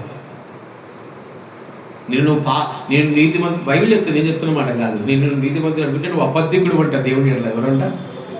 అబద్ధికుడివి. ఎప్పుడు నువ్వు నీతిమంతులు కాలేవు, దేవుని కృపలో మాత్రం కాగలవు. అనా కదా? ఈరోజు నీ ప్రేమ దేని మీద? ధనం మీదనా? యేసయ్యే పిలుస్తుంటే నువ్వు దేన్ని ప్రేమిస్తున్నావు? దేన్ని ప్రేమిస్తున్నావు? ఆయన పిలుస్తున్నాడు, రా నా సేవ చేయి, నన్ను వెంబడించు. ఇప్పుడు కూడా మిమ్మల్ని పిలుస్తున్నాడు. ఈరోజు మిమ్మల్ని పిలుస్తున్నాడు, నన్ను వెంబడించు, నన్ను వెంబడించు, నన్ను వెంబడించు. ఇప్పుడు మీరు దేన్ని ప్రేమిస్తున్నారో మీ హృదయానికి వదిలేస్తా ఉన్నా, మీరే చెప్పుకోవడానికి సమాధానం. రెండవదిగా లోక ప్రేమ దేవునికి వైరం. ఈరోజు ఎవరిని దయచేసి అధికంగా, ఇదొక భయంకరమైన దురాత్మమ్మ. మనం అనుకుంటాం, అబ్బా ఇతను భలే ప్రేమిస్తాడబ్బా జనాల్ని అంటే నేను అనుకునేవాడిని, భలే ప్రేమిస్తాడు. నేను కూడా మనుషులు బాగా ప్రేమిస్తాను. అదొక దురాత్మట. ఈ మధ్య కాలం తెలుసుకుంటున్నాను. నేను ఈ మధ్య కాలం 4-5 మెట్టు దెబ్బలు ఉన్నాయి నాకు. ఎన్నేమా? 4 బాగా ప్రేమించినందుకు 4-5 మెట్టు దెబ్బలు వేసాడు దేవుడు. ఇప్పుడు అర్థమైంది, నిన్ను కాక మరి దేనిని నీ ప్రేమింపనీయకు. ఆయన కాక మనం ప్రార్థించాలంట. నిన్ను కాక నేను ఎవరిని అత్యధికంగా ప్రేమించాలి. క్రైస్తవులు ప్రేమించాలి. అట్టడి ప్రేమ, సైకో ప్రేమ, శాడిస్ట్ ప్రేమలో మనము ప్రేమించకూడదు. గుర్తుపెట్టుకోండి, లోక ప్రేమ దేవునికి ప్రేమిద్దాం. ఎంతవరకు ప్రేమించాలి?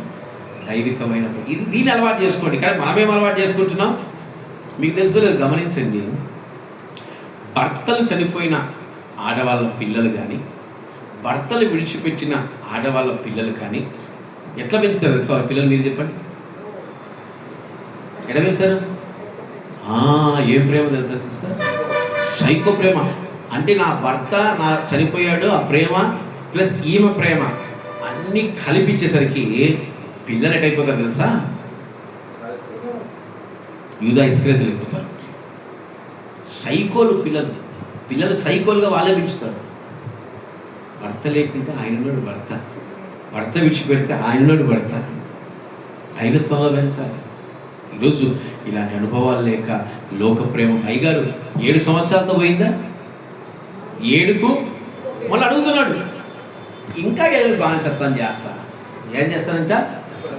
ఇట్టే ఎవడు నాకు దొరకకున్నాడు, నీ మందిరానికి నేను బానిసత్వం చేస్తా అని. నీ దగ్గర నేను బానిసగా ఉండన్నా ఎవడు అడగడం లేదే. నాకు ఒక కూతురు కంటే అడిగేవాడేమో వాడు కూడా.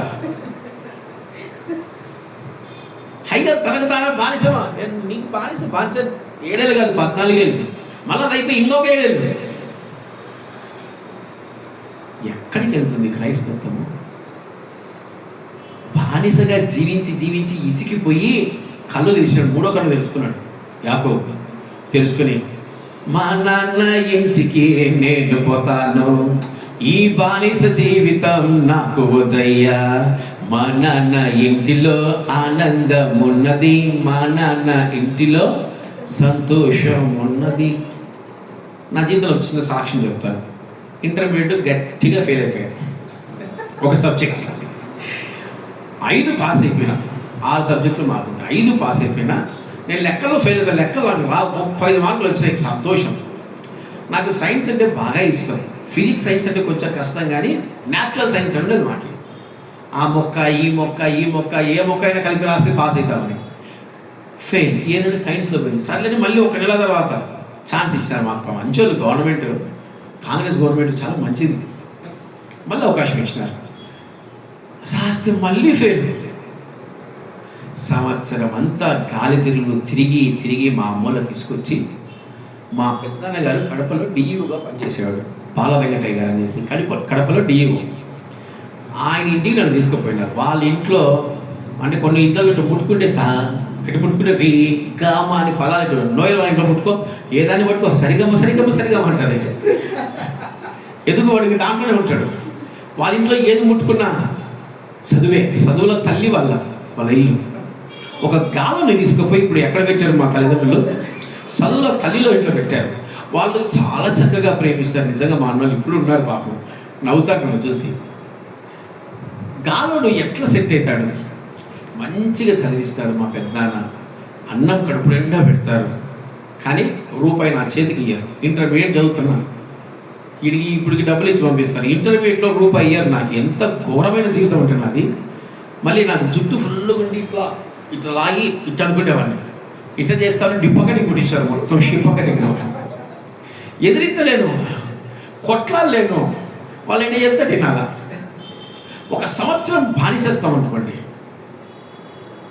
ఆ సంవత్సరం తర్వాత చివరాఖరి సంవత్సరం అవుతుంటే మళ్ళీ నన్ను ఇడే పెడతారు. 2వ సంవత్సరం కొట్లాడి ఆయనతో తిట్లు తిని ఇంట్లో నుంచి బయటకు వచ్చేసాయి. మా అమ్మలు నా దెబ్బ తట్టుకోలేక వచ్చి తీసుకెళ్ళిపోయారు. అంటే ఏంటి, మనం ఎవరి కుటుంబంలో ఉన్నా మనకేముండదు, ఫ్రీడమ్ ఉండదు. అదే మన ఇంట్లో మన తల్లిదండ్రుల దగ్గర ఏముంటుంది నాకు తెలియలేదు. నా జీవితంలో ఏ రోజు నేను ఫస్ట్ క్లాస్ తెచ్చుకున్నాను కాదు, సెకండ్ క్లాస్ అనే మాట కూడా నా జీవితంలో లేదు. ఇంటర్మీడియట్లో 2nd క్లాస్ తెచ్చుకున్నాను అని ఇప్పుడు ఆలోచిస్తే, ఇంకొక సంవత్సరం కష్టపడి ఉంటే నా బతుకు బాగుండేదేమో. అంటే ఇప్పుడు దేవుని సేవ చేస్తున్నా బాగలేదని కాదు, కానీ చెప్తున్నా బాగుండేదేమో అనిపించింది. అంటే దైవికమైన బానిసత్వం మనకు నచ్చదు. దైవికమైన కార్యాలు, మంచి కార్యాలు నచ్చవు. ప్రార్థన చేద్దాం 2 గంటలు నచ్చదు. 2 గంటలు రండి ఎవరో పెట్టుకుందామంటే అబ్బా ముందే వస్తాం, దాందేముంది అయ్యారు చెప్తాం. దైవికమైన అర్థం మన జీవితంలో ఏది మనకి ఇష్టం ఉండదు. దయచేసి లోక ప్రేమలకు కానీ లోక బానిసత్వాలకు కానీ మీరు తల ఉంచొద్దండి. నేను ఈడే ఉంటే చాలా ఉంది, 10:30గా వస్తుంది. అయ్యో ఎస్ఐయా 2 గంట అయిపోయా, ఎస్ఐయా క్షమించు. 3వదిగా త్వరగా చెప్పేస్తాను. ఇక 3వదిగా న్యాయాధిపతుల గ్రంథము 13వ అధ్యాయం. నైనా త్వరగా తీయండి. 13వ అధ్యాయం 24వ వచనం. తర్వాత ఆ స్త్రీ కుమారుడి కని అతనికి సంసోను అని పేరు పెట్టెను. ఆ బాలుడు ఎదిగినప్పుడు యెహోవా అతన్ని ఆశీర్వదించెను. మరి యెహోవా ఆత్మ జొర్యాకును ఎష్టాయోలుకును మధ్యనున్న మహానైదానంలో అతన్ని రేపుటకు మొదలు పెట్టెను. సంసోను తిమ్నాతునకు వెళ్ళి. హల్లెలూయా. 3వ వ్యక్తి చింతన అలవాటు చేసుకున్న వ్యక్తి. ఏదని చింతను. మన జీవితంలో ఒక గొప్ప దౌర్భాగ్యమైన అదృష్టం ఏంటంటే చింత. ప్రపంచంలో స్వస్థత లేని రోగం అండి ఇది. ప్రపంచంలో స్వస్థత లేని, మనం అంటే మతి స్థిమితం లేని వ్యక్తి అని అంటూ ఉంటాం. డిప్రెషన్. ఇది ఈ వర్డ్ కాదు. మతి స్థిమితం అంటే వాడు పిచ్చోడు అనుకుందాం. డిప్రెషన్ ఏంటమ్మా, బాగా డిప్రెషన్కి లోనైన వ్యక్తి. ఎందుకు డిప్రెషన్? ప్రేమలో ఫెయిల్యూర్ కావచ్చు, కుటుంబంలో ఫెయిల్యూర్ కావచ్చు, చదువులో ఫెయిల్యూర్ కావచ్చు, ఏదో ఒక డిప్రెషన్, చింత. అభిషేకించబడిన వ్యక్తి ఎవరమ్మా? సంసోను. దేవుడు రేపిన వ్యక్తి ఎవరు తెలుసా? సంసోను. సింహాన్ని రెండుగా చీల్చిన వ్యక్తి ఎవరు తెలుసా? సంసోను. గాడిద ఎముకతో 1000 మందిని చంపిన వ్యక్తి ఎవరు తెలుసా? మామూలు వ్యక్తి కాదు. ఆయన ఎదురు నాకు కనిపిస్తే చిన్నగా తప్పుకుంటా. ఎందుకు అన్న నమస్తే అని తప్పుకుంటా. ఆయన బలం ముందు మనం తాగగలమా? దేవుడు చిన్నప్పటి నుంచి నాకు ఒక జ్ఞానం ఇచ్చాడు. నాతో సరైనతో కొట్టాడుతాను, నాకంటే బలవంతుడు అనుకో, అన్న నమస్తే అని చెప్పేసి పక్కకు పోతా. ఎందుకు? వాడితో తన్ను తిరిగి మన సిగ్గు కొట్టుకోవడము ఎందుకు? అవునా కదా?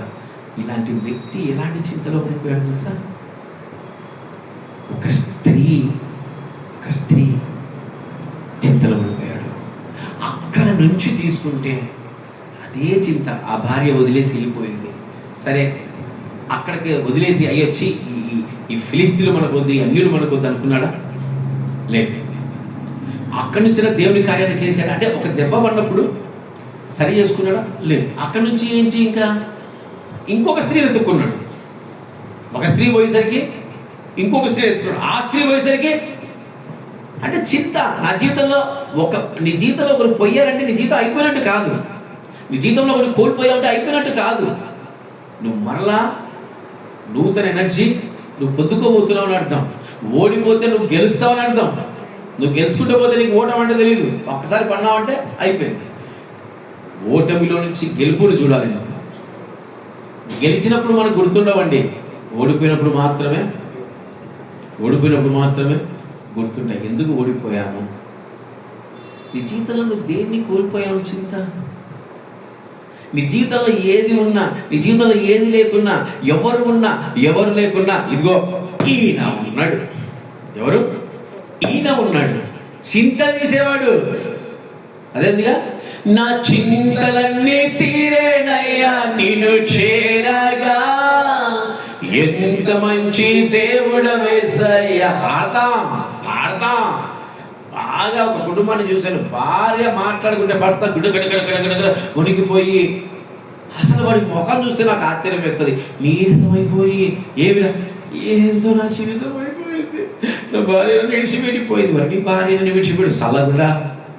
భార్య విడిచిపెడితే జీతం అయిపోయినట్ట, భర్త విడిచిపెట్టిపోతే జీతం అయిపోయినట్ట. ఒకరున్నారు బిర్యానీ దొరికినందుకు చింతించి లబలబలబలబల ఏడుస్తున్నారు. అసలు దేని వరకు చింతిస్తున్నావు నాయన? నీ చింతకు ఒక విలువ లేదా? ప్రతిదానికి చింతేనా? చింతించడం వల్ల మత్తయి సువార్తలు అంటున్నాడు. ఏమంటున్నాడు? మత్తయి సువార్తలు, లూకా సువార్తలు అంటున్నాడు. 12:25 చింతించడం వల్ల పెంచగలవా, తగ్గించగలవా? ప్రతిదానికి చింతించుతావు కదా, చింతించిపోతుంటా. ప్రతిదానికి చింతే. రేపు నేను తింటానో లేదు, ఆదివారం నాన్ వెజ్ తింటానో లేదు.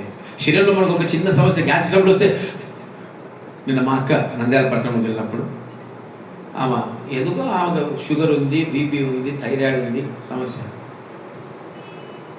కొంచెం నీరు సమస్యకి భయపడిపోయి మా అమ్మ ఫోన్ చేసి, ఆంటీ నాకు ఎదిగిపోయింది, గుండెపోటు వచ్చిందేమో. గుండెపోటు లేకుండా నువ్వు తెచ్చుకున్నావు గుండెపోటు. ఎందుకు చింత? నీ శరీరంలో ఏది నశించిపోయినా తిరిగి బాగు చేయగలవాడు నీకుండగా నీకెందుకు చింత? నీ రోగాన్ని చూసి నీకెందుకు చింత? నీ జీవితంలో నువ్వు పడిపోయి నువ్వు అక్కడే చింతిస్తే ఉండిపోతే ఎట్లా? చింతిస్తే ఎట్లా? నేను వెళ్ళే మార్గము నీకా తెలిసేది ఎవరికి? నా యేసుకే తెలియు. నీకు తెలియకుండా వస్తుందా? నేను అదే చెప్పాను, దేవన్ నాకు ఈ సమస్య ఉంది, నేను ప్రార్థిస్తే దేవుడు నాకు జవాబు ఇచ్చాను. నేను చింతించాలా? ప్రార్థించాలి. ఈరోజు నీ జీవితంలో ప్రతి విషయంలో చింతేనా? చింత. ఈరోజు నువ్వు ఆత్మను పొందుకోలేకపోతున్నావు, నువ్వు చింతలో ఉండదు. చింతలో ఉంటే నువ్వు ఆత్మను కూడా పొందుకోలేవు. ఆనందించాలి. పౌలు గారు అంటాడు ఫిలిప్పీయులకు రాసిన పత్రికలో, ఆనందించండి. మరలా చెప్తున్నాను, ఆనందించండి. ఈరోజు మనం ఎవరెందు ఆనందిస్తాం చెప్పండి? మనము ఎవరు ఎందు ఆనందిస్తాం చెప్పండి? మన చిన్న లోయలు ఉన్నాడు, ఎవరందరూ ఆనందిస్తాం? రేపు మ్యూజిక్ చెప్పొద్దు, నీకు దండ పెడతా. ఎవరెందు ఆనందిస్తాం? ఎక్కువగా మనుషుల గురించి చెప్పలే, మ్యూజిక్లో వద్దులే. ఎవరెందు ఆనందిస్తాం? నవ్వందా? ఎవరు ఎందురా? ఎవరు లేరు చిన్నోడు, నువ్వే ఉండవు, అందుకు అడుగుతున్నా. ఎవరైనా ఆనందిస్తావు? సరే దానిలో లేడు, దానిలో లేకపోతే ఎవరైనా ఆనందిస్తావు? వీళ్ళని అభ్యాస్తారు. మన ఆనందం ఎవరింది ఉంటుంది తెలుసా? సరే వీడికి అర్థమై బాగా చెప్తా. నా దగ్గర 4 రోజులు పడుకుంటావా? ఎందుకు పడుకోరా? ఎవరి దగ్గర పడుకుంటావు? ఎవరి దగ్గర రా? అది మన ఆనందం ఎవరి దగ్గర ఉంది? అమ్మ దగ్గర ఉంది. మరి నీ ఆనందం యేసయ్య దగ్గర ఉండాల్సింది. ఆనందం ఎవరి దగ్గర ఉంది? యేసయ్య దగ్గర. ఆయన ఎందు ఆనందించదు. నీ జీవితంలో చిన్నగా దాన్ని ఏమంటారు, దారిలో పోతా నేనే ఎవరో దారిలో పోతా రాయి తగులుకుని అట్ట బోర్లో ఒకరి పడి, ఈ రాయి నా కోసం నువ్వే పెట్టావు, నీ వల్ల కింద పడ్డా. రాయి చూడలేదు, ఎవరు చూడలేదు, నేను చూడలేదు. రాయి తగిలింది, కింద పడితే దేవా పెద్ద గాయాలు తగలప్పుడు చిన్న గాయాన్ని నయపరిచిన దేవుడు స్తుతించాల్సింది. నేను నీ వల్లే నేను కింద పడ్డానంటే ఇంకా దేవుళ్ళు నువ్వేం ఆనందిస్తున్నావు? నువ్వు పడిపోతే లేవనెత్తేవాడుగా, నువ్వు ఏడుస్తే నీకు జవాబిచ్చేవాడుగా, నువ్వు నవ్వుదే ఆనందించేవాడుగా, నువ్వు ఏడుస్తే పరలోకమందు ఏడుస్తాడుగా. మార్త మరియలు ఏడుస్తున్నప్పుడు లాజరు కొరకు యేసుక్రీస్తు ప్రభు ఏడ్చాడమ్మా, మన కొరకు ఏడుస్తాడు. అదే సాక్ష్యం. ఈరోజు నువ్వు ఏడుస్తే ఏడుస్తాడు, నువ్వు నవ్వుతే నవ్వుతాడు, నువ్వు ఆనందపడితే ఆనందపడతాడు, నువ్వు దుఃఖపడితే దుఃఖపడతాడు. ఎప్పుడు నిన్ను లేవనెత్తడానికే ఉంటాడు, ఎప్పుడు నిన్ను బాగుపరచడానికే ఉంటాడు. ఒక పిల్లోడు దిగులు పడితే ఆ దిగులు ఎవరు ఎత్తుకుంటారు తెలుసా? తల్లిదండ్రులు ఎత్తుకుంటారు. వాళ్ళే ఆనందాన్ని ఇస్తారు పిల్లలకి. ఈరోజు మనం పిల్లలు అని చెప్పుకుంటే బాగుండదు. ఈరోజు మనము పెద్దవారు, మనం మన ఆనందాన్ని తీర్చేవారు ఎవరు? ఆయనే. మళ్ళీ ఎక్కువసేపు పోతుంది, వెళ్ళిపోతుంది. మూడవది చింత ఉండకూడదు, క్యాన్సర్ అయిపోయింది. ఇక ఏది ఫస్ట్ చెప్పండి? మత్తు అలవాటు చేసుకోవద్దండి, అది ఏమత్తైనా. రెండోది బానిసత్వం అలవాటు చేసుకోవద్దండి, అది ఏదైనా సరే. మూడోది చింత అలవాటు చేసుకోదండి. ఎప్పుడు ఆనందించండి. ఎట్లా? ఎప్పుడు ఆనందించండి. ఆయన చెప్తున్నాడుగా, ఆనందం నీలోనే ఆధారం నీ. వదిలే, ఇంకా టైం లేదు. ఇంకా ఎన్నున్నాయి? 4 ఉన్నాయి. బ్రదర్ అన్నుగా నేను వచ్చేవారు రాను కూర్చోండి, జాగ్రత్త. 4 దిగా 2వ సమూయేలు గ్రంథము 11వ అధ్యాయం మొదటి వచనం త్వరగా. వసంత కాలమున రాజులు యుద్ధమునకు బయలుదేరు సమయమున దావీదు యోవాబును అతని వారిని ఇశ్రాయేలు అందరినీ పంపగా వారు అమ్మోనీలను ఒకానొక దినమున పొద్దు గుంకిన వేళ దావీదు పడక గది నుండి లేచి రాజనగరి మీద నడుచుచు పైనుండి చూచుచు స్నానం చేయించిన ఒక స్త్రీని కనపడేను. ఇది అందరికీ 100 సార్లు చెప్పింటే ఈ వాక్యం మళ్ళీ చెప్తున్నా. 4వదిగా పాపాన్ని అలవాటు చేసుకోకూడదు. పాపాన్ని అలవాటు చేసుకోవటం. ఈరోజు మన జీవితంలో పాపాన్ని ఈజీగా అలవాటు చేసుకుంటున్నాం. దావీదు ఎలాంటి వాడు? దినమునకు 7 మార్లు 3 మార్లు ప్రార్థన, 7 మార్లు.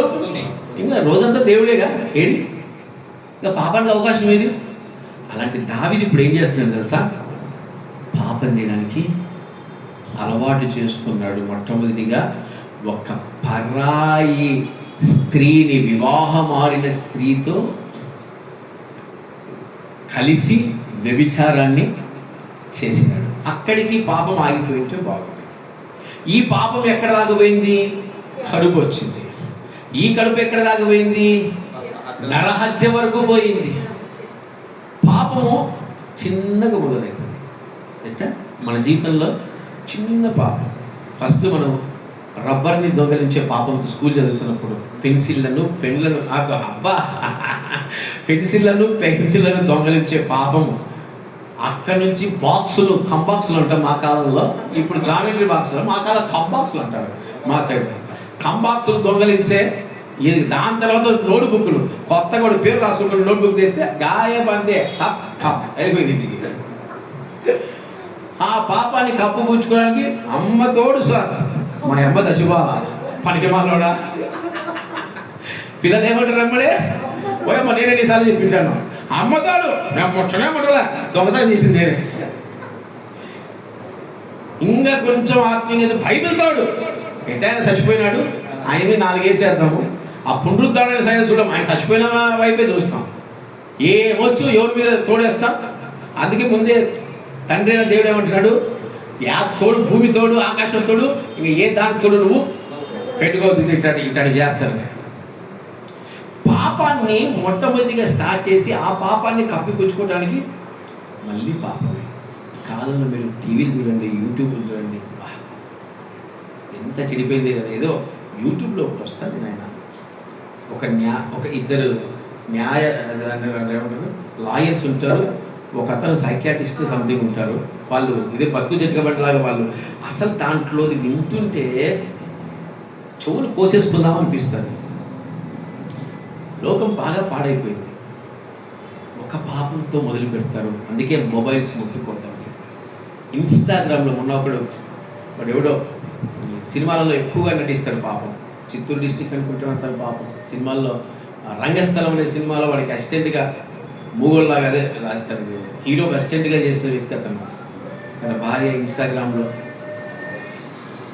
ప్రేమ మొదలుపెట్టి ఆఖరికి అదే ప్రోగ్రాంలో అతనితో ఇంకొక అతనితో సంబంధాలు కలిగి ఏడుస్తున్నాడు. అతను మహేష్ అనుకుంటా సంథింగ్, మహేష్ ఏడుస్తున్నాడు. నేను వద్దని చెప్పాను, మొబైల్ ఇన్స్టాగ్రామ్లో వద్దని చెప్పాను, అయినా నా మాట వినలేదమ్మా. ఇప్పుడు చెడిపోయింది, ఇప్పుడు పాడైపోయింది, ఏం చేయాలి? అతనే కాదు, ఈరోజు ఎన్ని ముట్టుకోండి. ఈరోజు మొబైల్ మన జీవితాన్ని బాగు చేసేది కాదు. ఇది వాస్తవంగా బాగు చేసేది కాదు, పాడు చేసేది. ఇంతకుముందు మొబైల్ మీకు తెలుసు, మొబైల్ లేనప్పుడు చక్కగా బుక్స్ చదివేవాళ్ళం. ఏం చదివేవాళ్ళం? బుక్స్ చదివేవాళ్ళం. కొంతమంది స్వాతిలో ఎత్తుకునే వాళ్ళే, కానీ మామూలుగా బుక్స్ చదివేవాళ్ళు. ఇప్పుడు ఎవడున్నాడు? యూట్యూబ్లో అన్నీ, గూగుల్లో, యూట్యూబ్లో, ఇన్స్టాగ్రామ్లో. అబ్బా, అసలు ఒక పడక గదిలో జరిగే కార్యక్రమాలు ఈరోజు బట్టబయలైపోయి.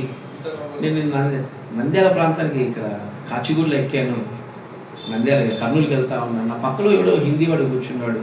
సరే ఏం చేస్తున్నాడు, నొక్కేస్తున్నాడు అని చెప్పి నేను చూస్తే నా కళ్ళతో నేను చూడలేక తల తిప్పుకొని అడుగు పెట్టుకున్న వాడు చిన్న పిల్లడు, నోయల కంటే కొంచెం అర్థంగా ఉంటాడు అంతే.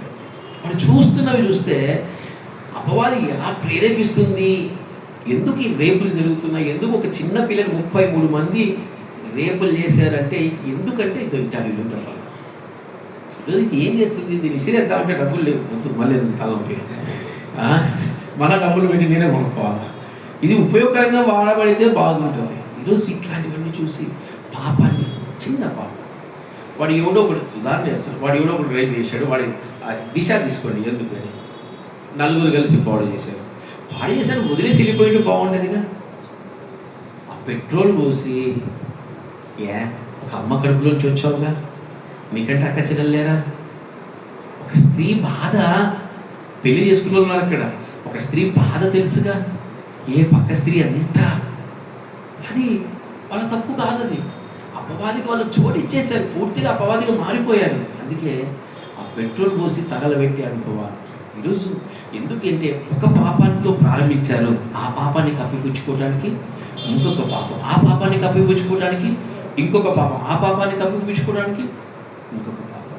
పాపాన్ని అలవాటు చేసుకుంటున్నారు. దయచేసి ప్రియమైన సంఘమా, నువ్వు దేన్నైనా అలవాటు చేసుకో, కానీ పాపాన్ని మటుకు నువ్వు అలవాటు చేసుకోవద్దు. దావీదు బెర్షెబాతో శయనించి వదిలేసింటే బాగుండేది. మరలా దాన్ని కప్పిపుచ్చుకోవడానికి తన భర్తను సినిమాల్లో చూపించినట్లు ప్లాన్ చేసి, ఒక నీతిమంతుడు ప్లాన్ చేసి చంపడం అంటే యేసయ్యా, ఆ తండ్రి అయిన దేవుడు ఎంత దుఃఖపడి ఉంటాడో, ఆ తండ్రి అయిన దేవుడు ఎంత బాధపడి ఉంటాడో. మనం చేసే పాపాన్ని కప్పిపుచ్చుకోవడానికి ఇంకొక పాపం, ఒక్క అబద్ధం చాలు, ఆ అబద్ధాన్ని కప్పిపుచ్చుకోవడానికి 100 అబద్ధాలు అర్థం. అందుకే అబద్ధం ఆడొద్దని బైబిల్లో రాయబడింది. అది ఏది సత్యమైతే అదే చెప్పు, అసత్యమైతే అదే చెప్పు. ఓకేనా? మనకు సమయం అవుతా ఉంది. దేవునికి స్తోత్రం. ఇంకో విషయం చెప్పి ముగిస్తాను. ముగించాలంటే ఈ టాపిక్, ఆ పాపాన్ని చేస్తున్న ఒక వ్యక్తి విడుదలకు ప్రయత్నం చేసింది. ఎవరు ఆ వ్యక్తి? పాపం చేసి చేసి పాపంలో విసిగిపోయి ఎవరు? ఎక్కడ ఉంటుంది? ఎట్లమ్మా? యేసే పాదాలు పట్టుకొని తన పాపాన్ని విడిపించమని, మరలా నీతిమంతులుగా మార్చబడ్డానికి ఆమె ప్రయాసపడింది. మనం కూడా ఎప్పుడు దేవుని పాదాల దగ్గర ఏముంది? క్షమాపణ ఉంది. అందుకు మనం ఎప్పుడు మనము ఎవరి పాదాలు పట్టుకోవాలి? 5వదిగా నేను మీకు మాటలు సమయం అయిపోయింది అనుకుంటాను. ఏమో 5వదిగా విగ్రహారాధన అలవాటు చేసుకోవడం. ఛాన్సేపు చెప్పినా నానా తక్కువే చెప్పినా ఏమో గంట అయితే వద్దులే తొందర 140 అమ్మో వద్దులే తొందర ముగించేస్తాను. విగ్రహారాధనని అలవాటు చేసుకోవడం. ఎవరు మోషే కాలంలో ఎక్కడ విగ్రహారాధన జరిగింది? మరి మోషే కనిపించకపోయేసరికి విగ్రహారాధన ఎక్కడ మొదలైంది? అహరోను ఒక దూడ చేసి విగ్రహం ఇదే యెహోవా అన్నాడు. అలా వస్తూ వస్తూ వస్తూ వస్తూ దావీదు కంటే ముందు సౌలు చాలా కృపను కోల్పోయినప్పటికీ విగ్రహారాధనను పడగొట్టిన వ్యక్తి ఆయన. ఎవరిని ఆ దేశంలో లేకుండా పారదోలిన వ్యక్తి ఆయన. చివరాత్రి ఆయన పోయింది అనుకోండి, అంటే కృపను కోల్పోయడం మనం ఏం చేయదు. సౌలు నుంచి ఏం చేశాడంటే విగ్రహారాధన ఆపేసాడు. దావీదు దాన్ని కంటిన్యూ చేశాడు. మళ్ళీ ఎవరు మొదలు పెట్టారు విగ్రహారాధనని? ఎలాంటి వ్యక్తి? ఇంకా ఈ భూప్రపంచంలో సైన్యములకు అధిపతి యెహోవాకు మొట్టమొదటి మందిరాన్ని నిర్మించిన వ్యక్తి ఏం చేస్తున్నాడు? అలవాటు చేసుకున్నాడు ఆయన. ఇంత ఘోరం. అందుకే భార్యల మాటలు వినొద్దని దేవుడు ముందుగా చెప్పాడు. భార్యల మాటలు వినొద్దని దేవుడు ముందుగా చెప్పాడు. అంటే అందరి భార్యలు కాదు, విగ్రహారాధికులకు సంబంధించిన భార్యల మాటలు వినొద్దన్నాడు ఆయన. క్రైస్తవుల భార్య మాటలు వినాలి, ఎందుకంటే మంచి చెప్తాడు భార్యలు. వాళ్ళు ఏదో బంగారం లేదో అలాంటివి అడగకపోయినా వీళ్ళ మెదళ్ళు తిన్నా కూడా మంచిగా క్రైస్తత్వంలో అయితే నడిపిస్తారు. అది నేను ఒప్పుకుంటాను. జ్ఞానవంతులైన స్త్రీలు చాలామంది ఉన్నారు బైబిల్లో. నేను అందరి స్త్రీలు చెప్పట్లేదు. విగ్రహారాధన అయిన స్త్రీల మాటలు మనం వినకూడదు. ఈయన విని ఏం చేశాడు? అలవాటు చేసుకున్నాడు. ఒక్కదానిక 4-5 దేవతలకు బలిచ్చారంట. ఇప్పుడు నాలాంటి యేసయ్య గురించి తెలియనప్పుడు చేస్తే లెక్క. జ్ఞానవంతుడు, ప్రపంచంలో యెరూషలేము దేవాలయాన్ని కట్టినవాడు, దేవుడు ప్రత్యక్షం కలిగినవాడు, 1000 స్తోత్రాలు చెప్పినవాడు ఏమైపోయాడు తెలుసా? విగ్రహారాధనకు అలవాటు పడిపోయాడు. ఈ విగ్రహారాధన అలవాటు పడిపోయిన వ్యక్తి ఈయన చూసి ఇంకొక 10 గోత్రాలకు ఇంకొక వ్యక్తి విగ్రహారాధన అలవాటు చేశాడు. ఎవరైనా? యెరోబాము. దూడలు పెట్టి ఇదే పాయ మొత్తం. అక్కడి నుంచి బబులోను చెరగపోయేంత వరకు యెరూషలేము దేవాలయంలో ఏముంది తెలుసా? ఏముంది? విగ్రహారాధన. అలవాటు చేసుకోవద్దండి. విగ్రహారాధనను అలవాటు చేసుకోవద్దండి దయచేసి. నీ దేవుడని యెహోవాను మాత్రమే నీవు ఆరాధించాలి. కొత్త ట్రెండ్ ఏంటి తెలుసా? దూడల్ని యెహోవా అంటారు. ఇప్పుడు కొత్త ట్రెండ్ యేసయ్య విగ్రహాన్ని పెట్టి ఇదే యేసయ్య ప్రార్థించు. నేను ఫిరంగిపురం ఎంతమంది తెలుసు లేదు నాకు తెలియదు, కానీ గుంటూరు దగ్గర సమీపంలో ఫిరంగిపురం అనే ప్రాంతం ఉంది. అక్కడ కొండపైన మేరీమాత దేవాలయం ఉంటుంది. 1000 మెట్లు, కరెక్ట్గా 2 మెట్లు. అప్పట్లో 4-5 సార్లు బాగా లా ఉండేవాడిని. 4-5 సార్లు ఎక్కి ఒకసారి అన్నదమ్ములతో, ఒక 3 సార్లు గర్ల్ ఫ్రెండ్స్తో, మళ్ళీ అది కూడా మధ్యలో వెళ్తే వాళ్ళు నాకు విసురుకుంటా సేవలు చేసేవాళ్ళు. అబ్బా ఏమి రాజయోగం అని ఆ 1000 మెట్లు ఎక్కి మళ్ళీ 1000 మెట్లు ఎక్కి అలా టెంకాయ కొట్టి క్యాండిల్ కొట్టించి ఆ శిలువ దగ్గరికి పోయి రోడ్డు చేతి ఆకాశం పోయి జగన్మోహన్ రెడ్డి లాగా ఎత్తి ఆయన విమర్శించట్లేదు, అంటే అలాంటి ఫీల్తో పైకి ఎత్తి దేవాన్ని మళ్ళీ ఏడ్చుకుంటూ ప్రార్థన చేసేవారు. ఏడ్చుకుంటారు. తెలియదు వాక్యం. మనకు తెలియకుండా శిలువను మనం పూజిస్తూ విగ్రహారాధన చేస్తాం. మనకు తెలియకుండా మేరీమాత విగ్రహాన్ని పూజిస్తూ విగ్రహారాధన చేస్తాం. మనకు తెలియకుండా యేసయ్య బొమ్మను పెట్టుకుని యేసయ్య చూసారా? లేదు. ఎట్లా పెడుతూ విగ్రహాన్ని ఈరోజు పూజిస్తున్నారు. తప్పండి. కానీ దీన్ని మనం ఏం చేసుకోవాలి? అలవాటుగా. అందుకే మన మందిరంలో చూడండి, ఎక్కడన్నా విగ్రహాలు కానీ శిలువ కానీ పెట్టామని చూడండి. వాక్యమే ఆది యందు వాక్యం ఉండడు, వాక్యమే దేవుడు అయ్యుండును, ఆ వాక్యమే శరీరధారిగా భూమి మీదకి దిగి వచ్చాను. వాక్యం అండి.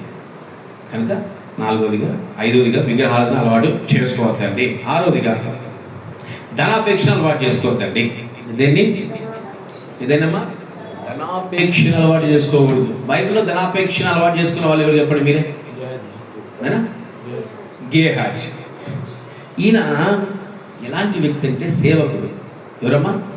సేవకుడు. ఒక సేవకుడు ఈ కాలం అంత్యకాల దినాల్లో ఇవే సాదృశ్యం. ఒక సేవకులు దేన్ని కలిగి జీవిస్తున్నారు తెలుసా? సేవ దేన్ని కలిగి? స్పెషల్ అపాయింట్మెంట్స్ ఫర్ ఎవరికి?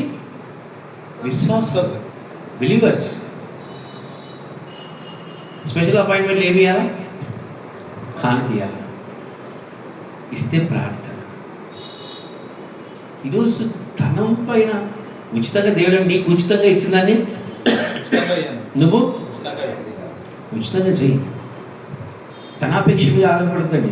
కనీసం మన మందిరంలో దాన్ని ఏమంటారు, ఆ కానుక బాక్స్ ఏడుందో కూడా కొత్త వాళ్ళు వస్తే వీళ్ళ మందిరంలో కానుకలు ఎగరేమనుకుంటారు, అది కనపడదు. అక్కడ పెట్టింటే ఎవరైనా చూసి వేసేవాళ్ళు ఉంటే వేస్తారు. కానుకలు అయ్యో అట్లనే నేను ఇతర సంఘాలను కానుకల మీద సేవకులు బతకాల్సిన అట్లా విమర్శించట్లేదు. ఇట్లా ప్రత్యేక ప్రార్థనలు చేస్తే కానుకలు, అపాయింట్మెంట్లు, సేవకులు అపాయింట్మెంట్లు ఇస్తే కానుకలు ఇంత కడితే ఇది అమ్మ చాలా ఘోరం. ధనాపేక్ష, గేహాజీ వల్ల ధనాపేక్ష. మన ధనాపేక్ష క్రైస్తవుడు సేవకుడు ఆధారపడకూడదు ఏంటి? ధనాపేక్ష. దేవుడికి ఇస్తున్నావు, ఎంత ఇస్తున్నావు? మాట చెప్తున్నావు, ఇవ్వకుంటే ఇవ్వకుండు. ఇప్పుడు ఇస్తాను మాట ఇచ్చి ఎంత ఇస్తున్నావు? సగం దాచి పెట్టుకొని ఎవరోళ్ళు? అననీయ, సఫీరా. ఈరోజు చాలామంది ఇలా ఉన్నారు. ఆయన అడిగారా నిన్ను? లేదు. ముందు నీ హృదయాన్ని ఇవ్వు. ఎందుకు నేను చాలా వరకు చెప్పేది ఏంటంటే, హృదయాన్ని దేవునికి ఇచ్చిన వ్యక్తికి దశభాగాలు ఇవ్వండి అని చెప్పాల్సిన అవసరము లేదు నా దృష్టిలో. ఎందుకు? తన హృదయాన్ని దేవునికి అప్పచెప్పిన వ్యక్తి బైబిల్లో వాట్ ద బైబిల్ సెస్ అది ఫాలో అవుతాడు. అందుకే నేను మన మందిరంలో దశభాగాల గురించి కానీ కానుకల గురించి కానీ ఎప్పుడు మెసేజ్ చెప్పను, అసలు చెప్పను. సంవత్సరానికి ఒకసారి ఏదో ఇటంటలో అన్నా చెప్పకుంటే ఎట్టా అన్నా అంటే ఏదో ఒక రాయి వేస్తా, కానీ అవసరం లేదు. నీతిమంతుడైన వాడికి తను చేయవలసిన కార్యాలన్నీ తనకు తెలిసిపోతాయి. అన్నీ ప్రత్యేకంగా నువ్వు ఇస్తే ఆశీర్వదించబడతావు, నువ్వు ఇస్తే దీవించబడతావు, నువ్వు ఇచ్చినందుకు ఇంత ఆశీర్వాదం. సంఘంలో చెప్పుకో, యూట్యూబ్లో పని ఇవి చూసి ఏం చేస్తా ఉన్నారు? ప్రపంచం అంతా యేసయ్య నామాన్ని అవమానపరుస్తున్నారు. నీకు మందిరానికి కావాలా అని చెప్తున్న మాట, మందిరం కడుతున్నావు, నీ మందిరానికి కావాలా? మోకల్ని ప్రవాహంలాగా ఇస్తారు నీకు. మోకరిస్తే ఏం చేస్తారు? ప్రవాహంలాగా దేవుడు నడిపిస్తాడు. ఈరోజు పాడైపోయిందమ్మా. సేవకులంతా ధనాపేక్షిత. యేసయ్యతో కలిసి 3.5 సంవత్సరం జీవించిన వ్యక్తి ఏం కోరుకున్నాడు? ఇప్పుడు ధనాన్ని కోరుకున్నాడు. గాయం, ఆత్మజీవితం అంతా నాశనం. అలవాటు అయిపోయింది. గాడి చేసే సీమను డబ్బు కోసం గాడి చేసేవాడు. ఇప్పుడు ఆత్మను దేని కొరకు అడుగుతున్నాడు? డబ్బు పడేస్తా ఆత్మని. అలవాటు అయిపోయింది. మారుమనసు లేదు, వీళ్ళకు మారుమనసు లేదు. ధనం ధనం ధనం ధనం. ఈరోజు కారుండిన సేవకుడు ఈరోజు దౌర్భాగ్యం అయిపోయింది. నిజంగా మేము కూడా సేవ చేస్తుంటాం, దుఃఖపడుతూ ఉంటాం. కారులో వచ్చే సేవకుడికి ఇచ్చే మర్యాద సైకిల్ మీద నడుచుకుంటా వచ్చిన సేవకుడికి ఇవ్వట్లేదు. పెద్ద సేవకుడికి ఇచ్చిన మర్యాద చిన్న సేవకులకు ఇవ్వట్లేదు. ఎంత దౌర్భాగ్యం సార్. అంటే ధనాన్ని చూసి సేవకుడికి విలువిస్తున్నావా? ఆయన పిలుపు ఏమైపోయింది? ఇక్కడ అవమానం నేను ఎన్ని పొందాను? చాలా పొందొచ్చాను. ఒక చోట చిత్తూరులో ఒక చోట వాక్యం చెప్పడానికి కూడా నాకు అవకాశం లేదు. కనీసం సేవకులందరూ కూర్చుంటే వాళ్ళ మధ్యలో కూర్చోడానికి అవకాశం లేదు. సేవకులందరూ కూర్చుంటే కనీసం ప్రారంభ ప్రార్థన చేయడానికి అలవాట్లేదు. ఎక్కడో మూలను కూర్చొని ఏడ్చుకుంటూ కూర్చున్నా. ఏంది ఇంత ఘోరమైన సహోదరులా? ఇదేనా సహోదర ప్రేమ? ఇదేనా ఐక్యత? ధనం ఉన్నవాడికే విలువ. ధనము సంఘంలో గట్టిగా 100 మంది వస్తే విలువ. మీతో సేవకులు కదా? సేవ పిలుపు లేదా? ఆత్మ లేదా? నడిపింపు లేదా? ధనాపేక్ష. ఈ ప్రపంచమంతా ధనాపేక్ష. ఆదివారం మందిరాలకు రండి, ఆదివారము సొంత పనులు చేసుకుంటారు. అప్పట్లో రాళ్ళతో కొట్టి చంపేవాళ్ళు. ఇప్పుడు కొట్టి చంపుదామంటే రాళ్ళు దొరకడంలా లేదు. ధనాపేక్ష. ధనం ధనం ధనం ధనం ధనం ధనం. నిన్న మా నంద్యాలపట్నంలో సొంత ఊరికి వెళ్ళాను. నేను నిన్న పరిశుద్ధాత్మ కూటమికి రాలేకపోయాను. సాయంత్రం నుంచి 6 గంటల నుంచి 9 గంటల దాకా వేదన, బాధ, దుఃఖము. సిస్టర్ గారు ఫోన్ చేశారు, కొద్దిసేపు ప్రార్థన వినిపించింది, ఇంకా దాదాపు సైలెంట్ అయిపోయింది. అసలు ఏం వినపడాలి. ఒక ఫోన్ కట్ చేశారు. వేదన, బాధ. ప్రార్థనలో పాల్గొనుకుంటే పిచ్చి పడిపోయింది నాకు ఫస్ట్ టైం. ఎంత వేదన అనిపించింది. ఇది ఆ వేదన ఎందుకు రాదో? ధనము ధనము ధనము ధనము. ధనాపేక్ష కలిగిన విశ్వాసులుగా మనం మారకూడదు, ధనాపేక్ష సేవకులుగా మనము మారకూడదు. చివరి ఆఖరికి చెప్పేసి నేను ముగించేస్తాను. 7వదిగా శిక్షణ అలవాటు చేసుకోవటం. ఈ లోకంలో ఇదే దౌర్భాగ్యమైన అనుభవం. చిన్నప్పటి నుంచి ఇదే దౌర్భాగ్యమైన అనుభవం. ఇజ్రాయెల్ జీవితంలో ఇదే దౌర్భాగ్యమైన అనుభవం. ఎక్కడి నుంచి శిక్షించడం మొదలుపెట్టాడు? శిక్షించడము? విగ్రహాన్ని చేసినప్పటి నుంచి స్టార్ట్ చేశాడు. 3000 మంది. ఇంకా దాని తర్వాత మనం చూసుకుంటూ పోతే కోరాహు కావచ్చు, పాము కాటు కావచ్చు, అడవిలో రాలిపోవడం కావచ్చు, ఇలా ప్రతి విషయంలో శిక్షిస్తున్నా దాన్ని వాళ్ళు ఏం చేస్తున్నారు తెలుసా? దౌర్భాగ్యం ఇది. పిల్లలకు అరే నువ్వు హోంవర్క్ చేయలేదు, నువ్వు సరిగ్గా చదవట్లేదు శిక్షిస్తే ఏముంది 2 దెబ్బలు అలవాటు.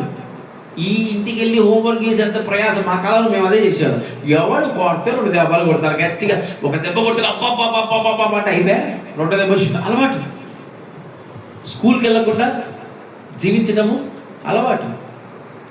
శిక్షిస్తున్నాడు, అది తండ్రి అయినా, అది సేవకుడైనా, అది దేవుడైనా, అది యజమానుడైనా, ఎవరైనా సరే శిక్షిస్తున్నాడంటే అలవాటు చేసుకోకూడదు, దాన్ని అలవాటుగా మార్చుకోకూడదు. ఈరోజు చాలామంది శిక్షణ అలవాటుగా మార్చుకుంటున్నారు. దేవుడు చెప్పాడు నన్ను ఆశీర్వదించడని, దేవుడు చెప్పాడు నాకు శిక్ష ఉంటుందని, దేవుడు చెప్పాడు నాకు లేమి ఉంటుందని. నువ్వు అట్లే నిన్ను ఊహించుకొని నువ్వు చేయి చాపే వ్యక్తిగా నువ్వు అట్లే శిక్ష అలవాటు చేసుకుంటున్నావు. జీవితకాలం లేమి బ్రతుకుతాడా? జీవితకాలం ఈ సంఘాన్ని ఇలా పెడతాడా? మనం దీన్ని అలవాటు చేసుకోకూడదు. లేపుతాడు, విశ్వాసం ఉండాలి, లేవనెత్తాడు. ఈరోజు నన్ను తక్కువగా చూస్తున్నాడంటే ఆ శిక్ష తొలగిపోవాలని ఏం చేయాలి? ప్రార్థించాలి. ఈరోజు మన గొప్ప హృదయాలు, నిండు హృదయాలు ఏంటి తెలుసా? శిక్ష అలవాటు చేసుకుంటూ దేవుని దూషిస్తూ ఉంటాం. నువ్వు ఇంతే, నాకు నువ్వు ఇవ్వా, నాకు నువ్వు చెయ్యా, నా జీవితంలో నువ్వు మార్చా. ఈ శిక్షను ఇట్టే అలవాటు. దయచేసి శిక్షను అలవాటుగా మార్చుకోవద్దండి. శిక్షిస్తున్నారంటే ప్రార్థించండి, శిక్షిస్తున్నారంటే మొరపెట్టండి, శిక్షిస్తున్నారంటే ఆయన పాదాలు పట్టుకోండి. శోధింపబడిన మీదట నేను సువర్ణమై మారేదను. అన్నాను దేవుడు శిక్షిస్తున్నారండి, అలాగే ఉండిపోయిందా? లేదు, ఇచ్చే వరకు మొరపెట్టింది. రాహేలు దేవుడు శిక్షించాడు, అలాగే ఉండిపోయిందా? ఇచ్చే వరకు మొరపెట్టింది. దాన్ని అలవాటుగా మార్చుకోలేదు. శిక్షను అలవాటుగా మార్చుకోవద్దండి. అది మీ ఆత్మీయ జీవితాన్ని, మీ కుటుంబాలను నాశనం చేస్తుంది. నా కుటుంబం పరిస్థితి ఇంతే, దేవుడు మా కుటుంబానికి దీవించడు, దేవుడు మా కుటుంబానికి ఆశీర్వదించడు, నా బ్రతుకులో వెలుగు నింపడు, ఆయనను ఎప్పుడు కొడతానే ఉంటాడు. మనలో ఉండే పెద్ద మైనస్ పాయింట్ అంటే యేసయ్యను కొడతానే ఉంటాడు. ఎందుకు కొడుతున్నాడు అని ఒక్కసారి అడిగావా? ఎందుకు నాకు ఇవ్వట్లేదు అడిగారా? యాకోబు అడిగాడు, ఎందుకు నాకు ఇవ్వకుండా వెళ్ళిపోతున్నావు? నువ్వు ఇచ్చేంత వరకు నీ పాదాలు విడిచిపెట్టడం అంటే ఏంటి? గోజాట. నాలోని లోపాన్ని సరిచేయి. ఈరోజు ఇప్పుడు ఈడున్నాడు, వీడికి ఒక 1,00,000 ఏమంటారా, ఒక 5 లక్షలు ఇచ్చాడు, ఏం చేస్తావురా? అందాం, ఏం చేస్తావు? 5 లక్షలు ఇస్తే 10 లక్షలు ఇద్దాం, ఏం చేస్తావు? వాడు ఏం ఆలోచిస్తాడంటే ఏం చేస్తాడో అర్థం కాదు. అందుకే దేవుడు కూడా ఒక దాన్ని నువ్వు కాపాడలేకపోతే నీకు దేవుడు ఇవ్వడు. నువ్వు కాపాడుకునే శక్తి నీకు ఉండాలి. చిన్న ఉదాహరణ చెప్తాను. సంతానం దేవుడు ఇస్తాడంటే సంతానం ఏం చేయాలి తెలుసా? కాపాడాలి. మనోహ కాపాడలేకపోయాడు, సంసోరును కాపాడలేకపోయాడు. దేవుడు ఇచ్చి కూడా వృధా అయిపోయింది. కాపాడే అనుభవం ఉంటేనే దేవుడు ఇస్తాడు. ఈరోజు మన ఆత్మ జీవితం కూడా అంతే. ఈరోజు దేవుడు పరిశుద్ధ ఆత్మ దేవుడు నీకు ఎందుకు ఇవ్వట్లేదు? నువ్వు ఆ పరిశుద్ధాత్మ నీలో కాపాడుకునే అనుభవం నీలో లేదు. ఈరోజు సంఘాన్ని పెద్దగా నీకు పెంచితే, మాట చెప్తున్నాను, సంఘాన్ని పెద్దగా నీకు ఎందుకు ఇవ్వట్లేదు ఒకసారి మనం ఆలోచిద్దాం. దాన్ని కాపాడే ఆ శక్తి నాకు లేకపోవచ్చు. సత్యం సత్యం అని ఒప్పుకోవాలి మనం. అంటే దేవుడు మన జీవితాల్లో ఏమి ఇవ్వలేకపోతున్నాడు అని మనము ఆలోచిస్తే ప్రార్థించాలి. అందుకే నేను ఎప్పుడు ఆత్మల కొరకు ప్రార్థించండి. ఎందుకు? శిక్షను అలవాటుగా చేసుకోకుండా ప్రార్థనతో జీవితాన్ని జయించే వ్యక్తులుగా మనము ఉండాలి. ఎప్పుడు నా బ్రతికింతే, నా జీవితం ఇంతే, నా స్థితి ఇంతే, నా పరిస్థితి ఇంతే, నన్ను ఆశీర్వదించడు, నన్ను దీవించడు, నన్ను బాగు చేయడు. ఆ శిక్షకు నువ్వేం చేస్తున్నావు?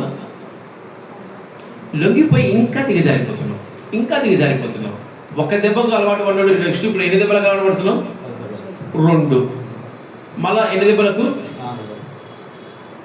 అయితే ఏముంది, 4 దెబ్బలు కొడతాడు. అదే శిక్షకు అలవాటు పడడం అంటే. తండ్రి తన కుమారుడు కాలేజీకి వెళ్ళలేదంటే ఇప్పుడు కుమారుడు పరిస్థితి ఏంటి? ఏరా మీ నాన్న తిడతాడు, ఒక అరగంట కొనుగుతాడు. ఏం చేస్తారు ఇప్పుడు? శిక్షకు.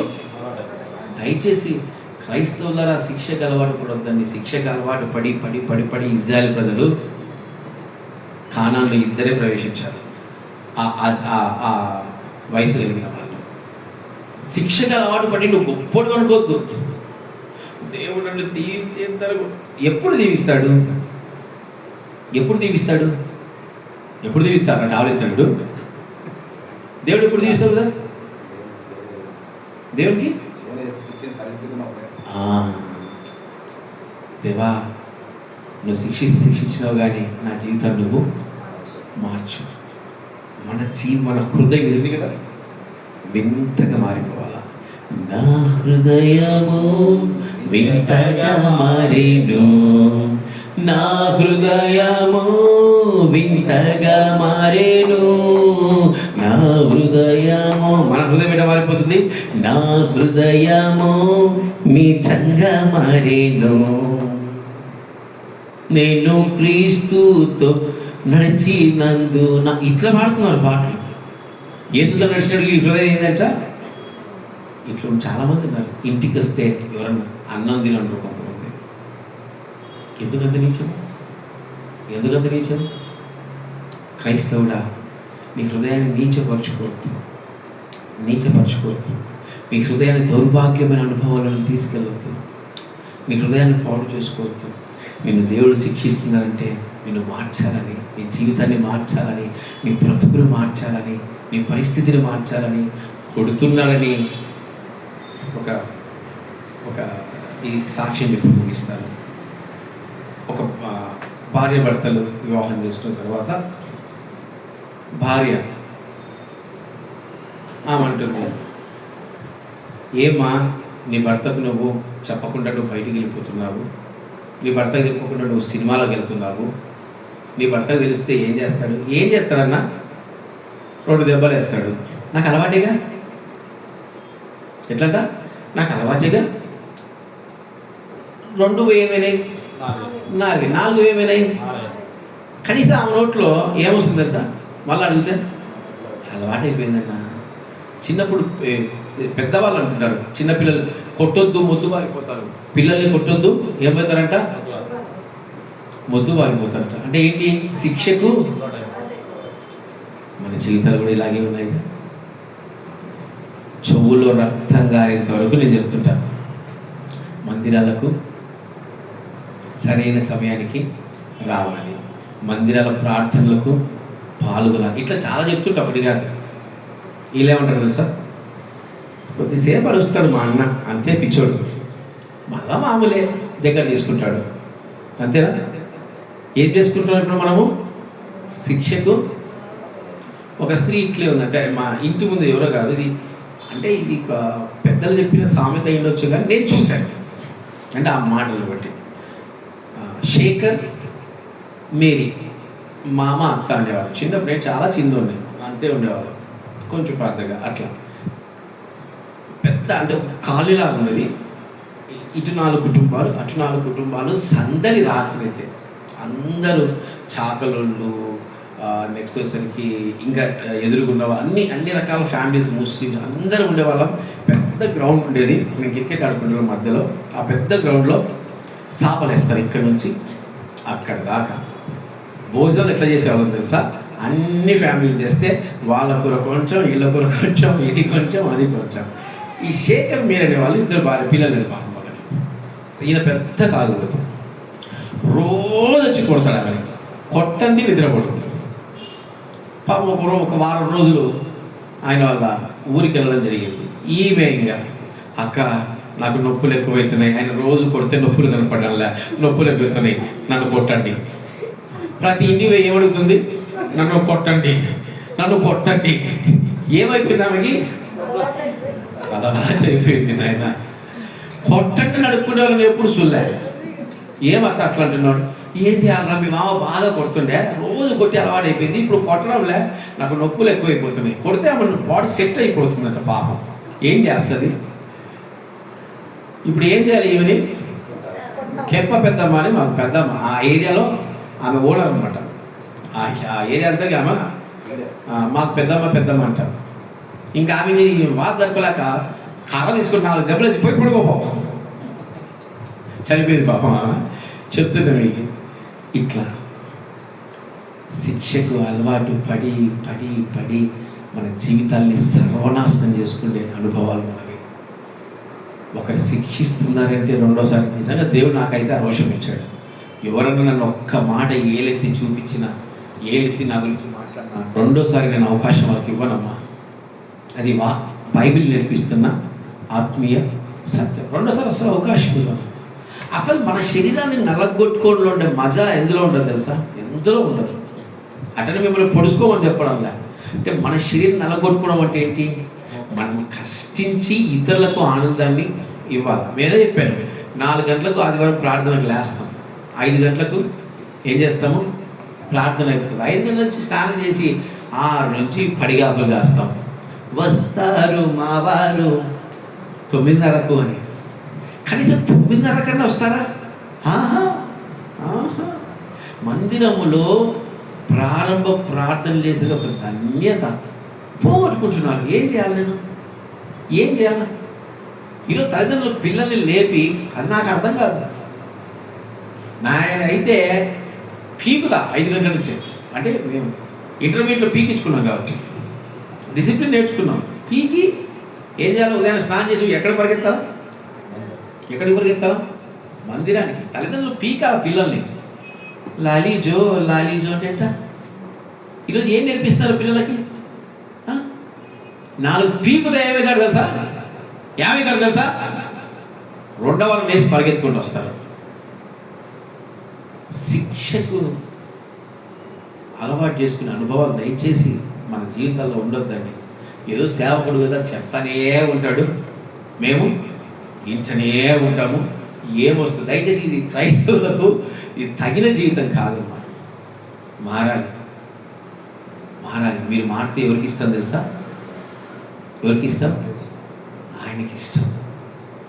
అర్హత లేకున్నా ప్రేమించావు, అది కేవలం నీ కృపయే.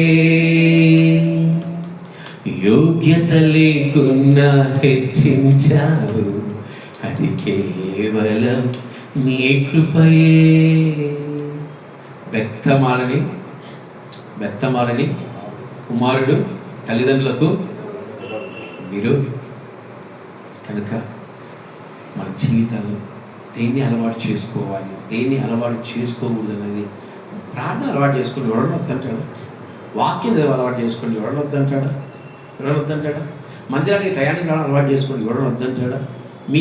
నేను చెప్పే మాటలు మీ హృదయాన్ని గాయపరచవచ్చు, కానీ ఆ గాయంలో నుంచి ఒక నూతనత్వం మీకు వస్తుంది. ఏమొస్తుంది? నూతనమైన జీవితం వస్తుంది, డిసిప్లిన్ వస్తుంది, దేవుడి ఆత్మను పొందుకునే అనుభవాలు వస్తాయి, ఆశీర్వాదాలు వస్తాయి. సరిచేయబడాలంటే ఏం చేయాలి? సరిదిద్దుకునే అనుభవం మనము కలిగి ఉండాలి. ఈ లోపల మనకి ఏం పని ఉండదు చెప్పండి. మామూలుగా చెప్తున్నా, ఆయనలో ఆనందించడం కంటే ఇంకా ఏదైనా గొప్పది ఉందా? నా దృష్టిలో అయితే మాకైతే లేదమ్మా. మరి మీకు ఉందో లేదో నాకు తెలియదు. అంటే నేను అవకాశం ఉన్నవాళ్ళు. ఇప్పుడు అవకాశం లేని కొంతమంది జాబ్ చేసుకుంటున్నారు, కొంతమంది ఎక్కడికో వెళ్ళాలని నాకు చెప్పారు పాపం. అన్న ఇట్లా మా ఆదివారమే ఉందన్న, నా కర్మ నా దరిద్రం పోయి రావాల్సింది వస్తుందంటే పర్లేదమ్మా. కొంతమంది అవకాశం లేని వాళ్ళు ఉన్నారంటే ఓకే. అవకాశం ఉండి కూడా లేని వాళ్ళు ఉన్న వాళ్ళ పరిస్థితి ఏంటి ఒక్కసారి ఆలోచించండి. మన అలవాటు మారాలి. మనం దేన్ని అలవాటు చేసుకోవాలి, దేన్ని అలవాటు చేసుకోకుండా ఉండాలి అనేది కూడా మన జీవితాల్లో కలిగి ఉండాలి. మన అందరూ మీ బుక్కులు మోయండి. ముందు చెప్తాను, మీ బైబిల్స్ని మీ బుక్కుల్ని మోయండి. ఈరోజు వాక్య వంశం ఏదైనా ఏడు చెప్తాను. చిన్నవాడు చెప్పా, అబ్బా చప్పట్లు కొట్టిన వాడికి అలవాటు చేసుకోవటం. ఇప్పుడు చెప్పండి, మొట్టమొదటిగా దేన్ని అలవాటు చేసుకోకూడదు? ఏ మత్తు? నిద్రమత్తు, మందుమత్తు, ఇంక ఎన్న మత్తులు. ఏం బ్రదర్? సిగరెట్ మత్తు. ఇలా చెప్పుకోవడం చాలా మత్తులు ఉన్నాయి.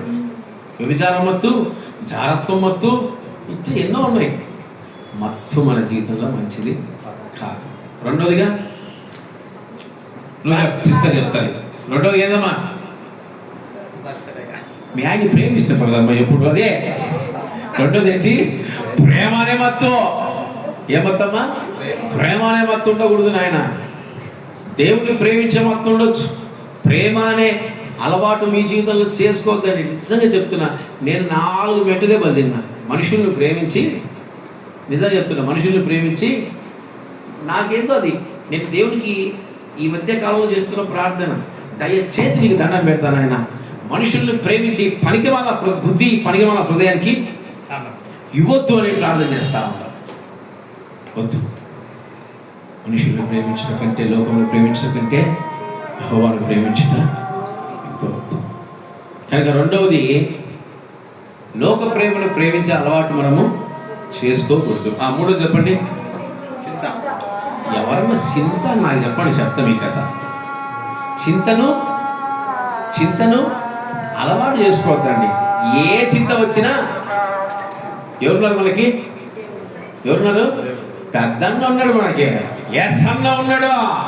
ఏ అన్నా? ఎస్ అన్నా. ఓరన్నా యేసుకు సాటి లేరన్నా. మన పెద్దన్న ఉన్నాడు, మనకెందుకు చింత? లేడా అన్న?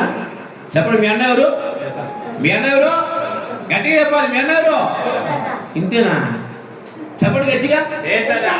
ఇంతే సిస్టర్. ఏసన్నా. మళ్ళా మీరు హోసన్న కాదు పోయారు. ఏసన్న అంటే ప్రభు అయినా యేసుక్రీస్తుని. నాలుగోదిగా పాపాన్ని అలవాటు చేసుకో. ఇది దౌర్భాగ్యం. దయచేసి దీనికి బానిసలు కానీ దీనికి అలవాటు చేసుకోవద్దు ఆయన. ఐదోదిగా విగ్రహారాధనని అలవాటుగా మార్చుకోవద్దాను. ఇంట్లో దయచేసి సిలువలు కానీ, ఇంట్లో యేసయ్య ఫోటోలు కానీ మీకు దండం పెడతాను. దయచేసి పెట్టుకోవద్దంటమ్మా. అది మీకు తెలియని విగ్రహారాధన. అది లేకుంటే మీరు ప్రార్థన చేసుకోలేరా? నేను అడుగుతున్నా, అది లేకుంటే ప్రార్థన చేసుకోలేరా? సిలువ లేకుండా చేసుకోలేరా? అది క్యాండిల్ దగ్గర, క్యాలెండర్ దగ్గర వాక్ ఉంది. వాక్కును పట్టుకుని ప్రార్థన చేసుకోండి. విగ్రహారాధన మీకు తెలియకుండా అలవాటు పడవద్దండి. ఆరోదిగా ఏం పేరునైనా ధనంలో ఎప్పుడు మనము, నీ దగ్గర రూపాయి ఉంటే నువ్వు రూపాయిని ఇతరులకు పెట్టే వ్యక్తిగా ఉంటావు.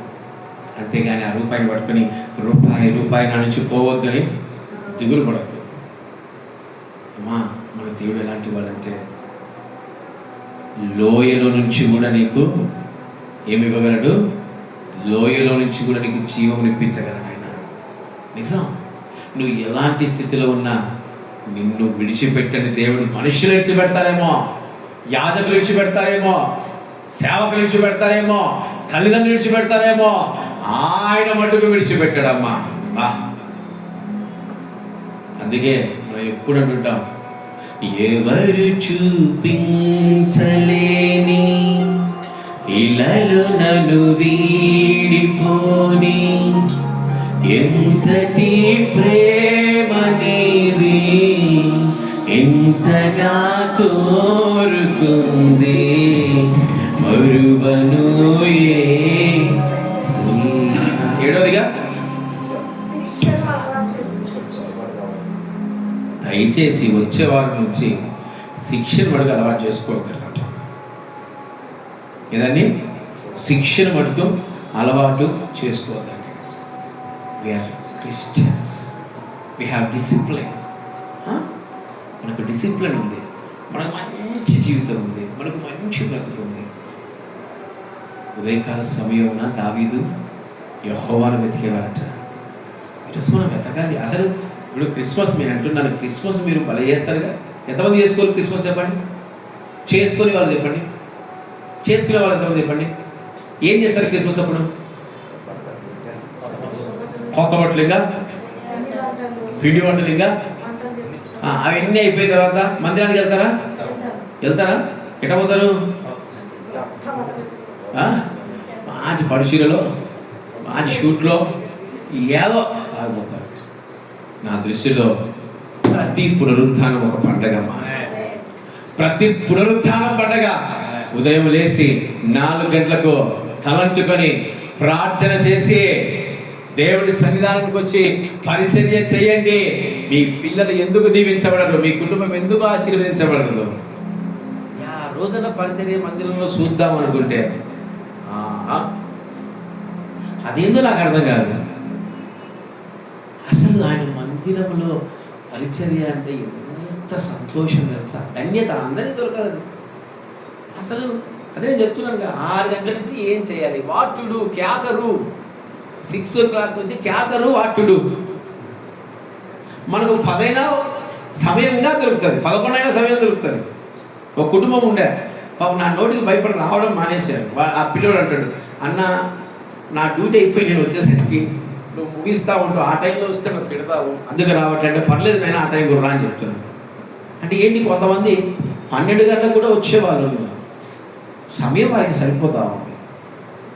దేవుని కొరకు ముందు రాకపోవటం అనేది అంటే ఈ అంశమే కాదు, మీ జీవితంలో ఏదైనా సరే గుర్తుపెట్టుకోండి. ఒకరు భర్త ఒక్కసారి భార్యని శిక్షిస్తే మరలా భార్య తప్పు అలవాటుగా మార్చుకోవద్దండి.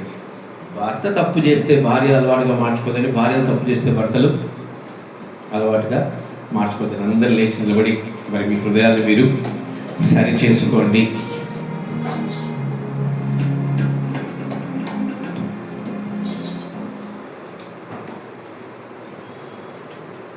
ప్రతి ఒక్కరు దేవా, అందరి కళ్ళు మూసుకొని ప్రతి ఒక్కరు దేవా, నాయన నిజంగా మేము మా జీవితాలు ఏ అలవాటు చేసుకోవాలో ఏ అలవాటు చేసుకోకూడదో నాయన మీకు సహాయం చేయండి నాయన.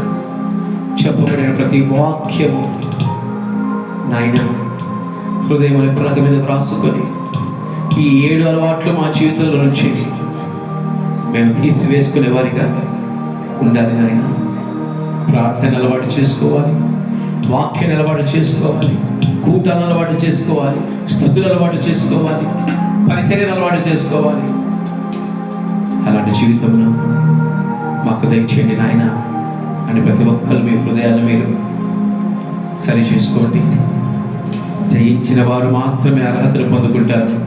ఆయన మందిరంలో ఉత్సాహగానము చేయాలి. ఆయన మందిరంలో ఉత్సాహగానము చేస్తూ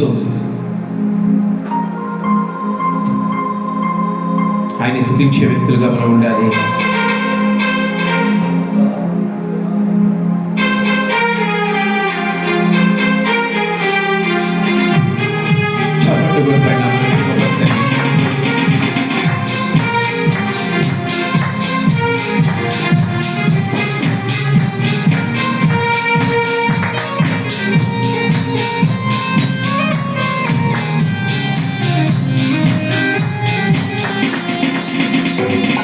వాగ్దాన దేశము పితరులకీచిన నమ్మదగిన దేవుడాయన. వాగ్దాన దేశము పితరులకీచిన నమ్మదగిన దేవుడాయన. చేసిన వారమై అర్హత పొంది నూతన యెరూషలేం అనుభవించెదము.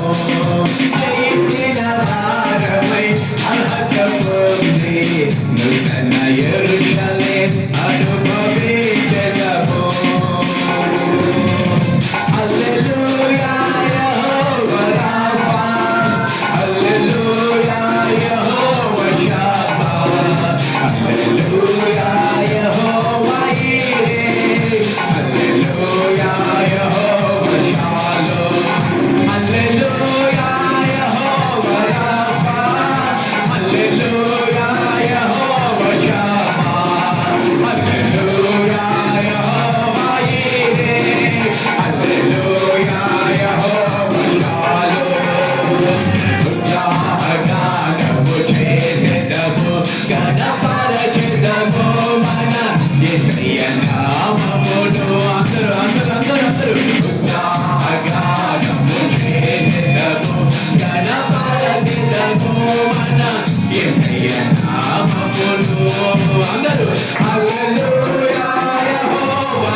హల్లెలూయా యెహోవా షలోమ్. సమస్త మహిమ ఘనత మన ప్రభు అయిన యేసుక్రీస్తుకే కలుగును గాక.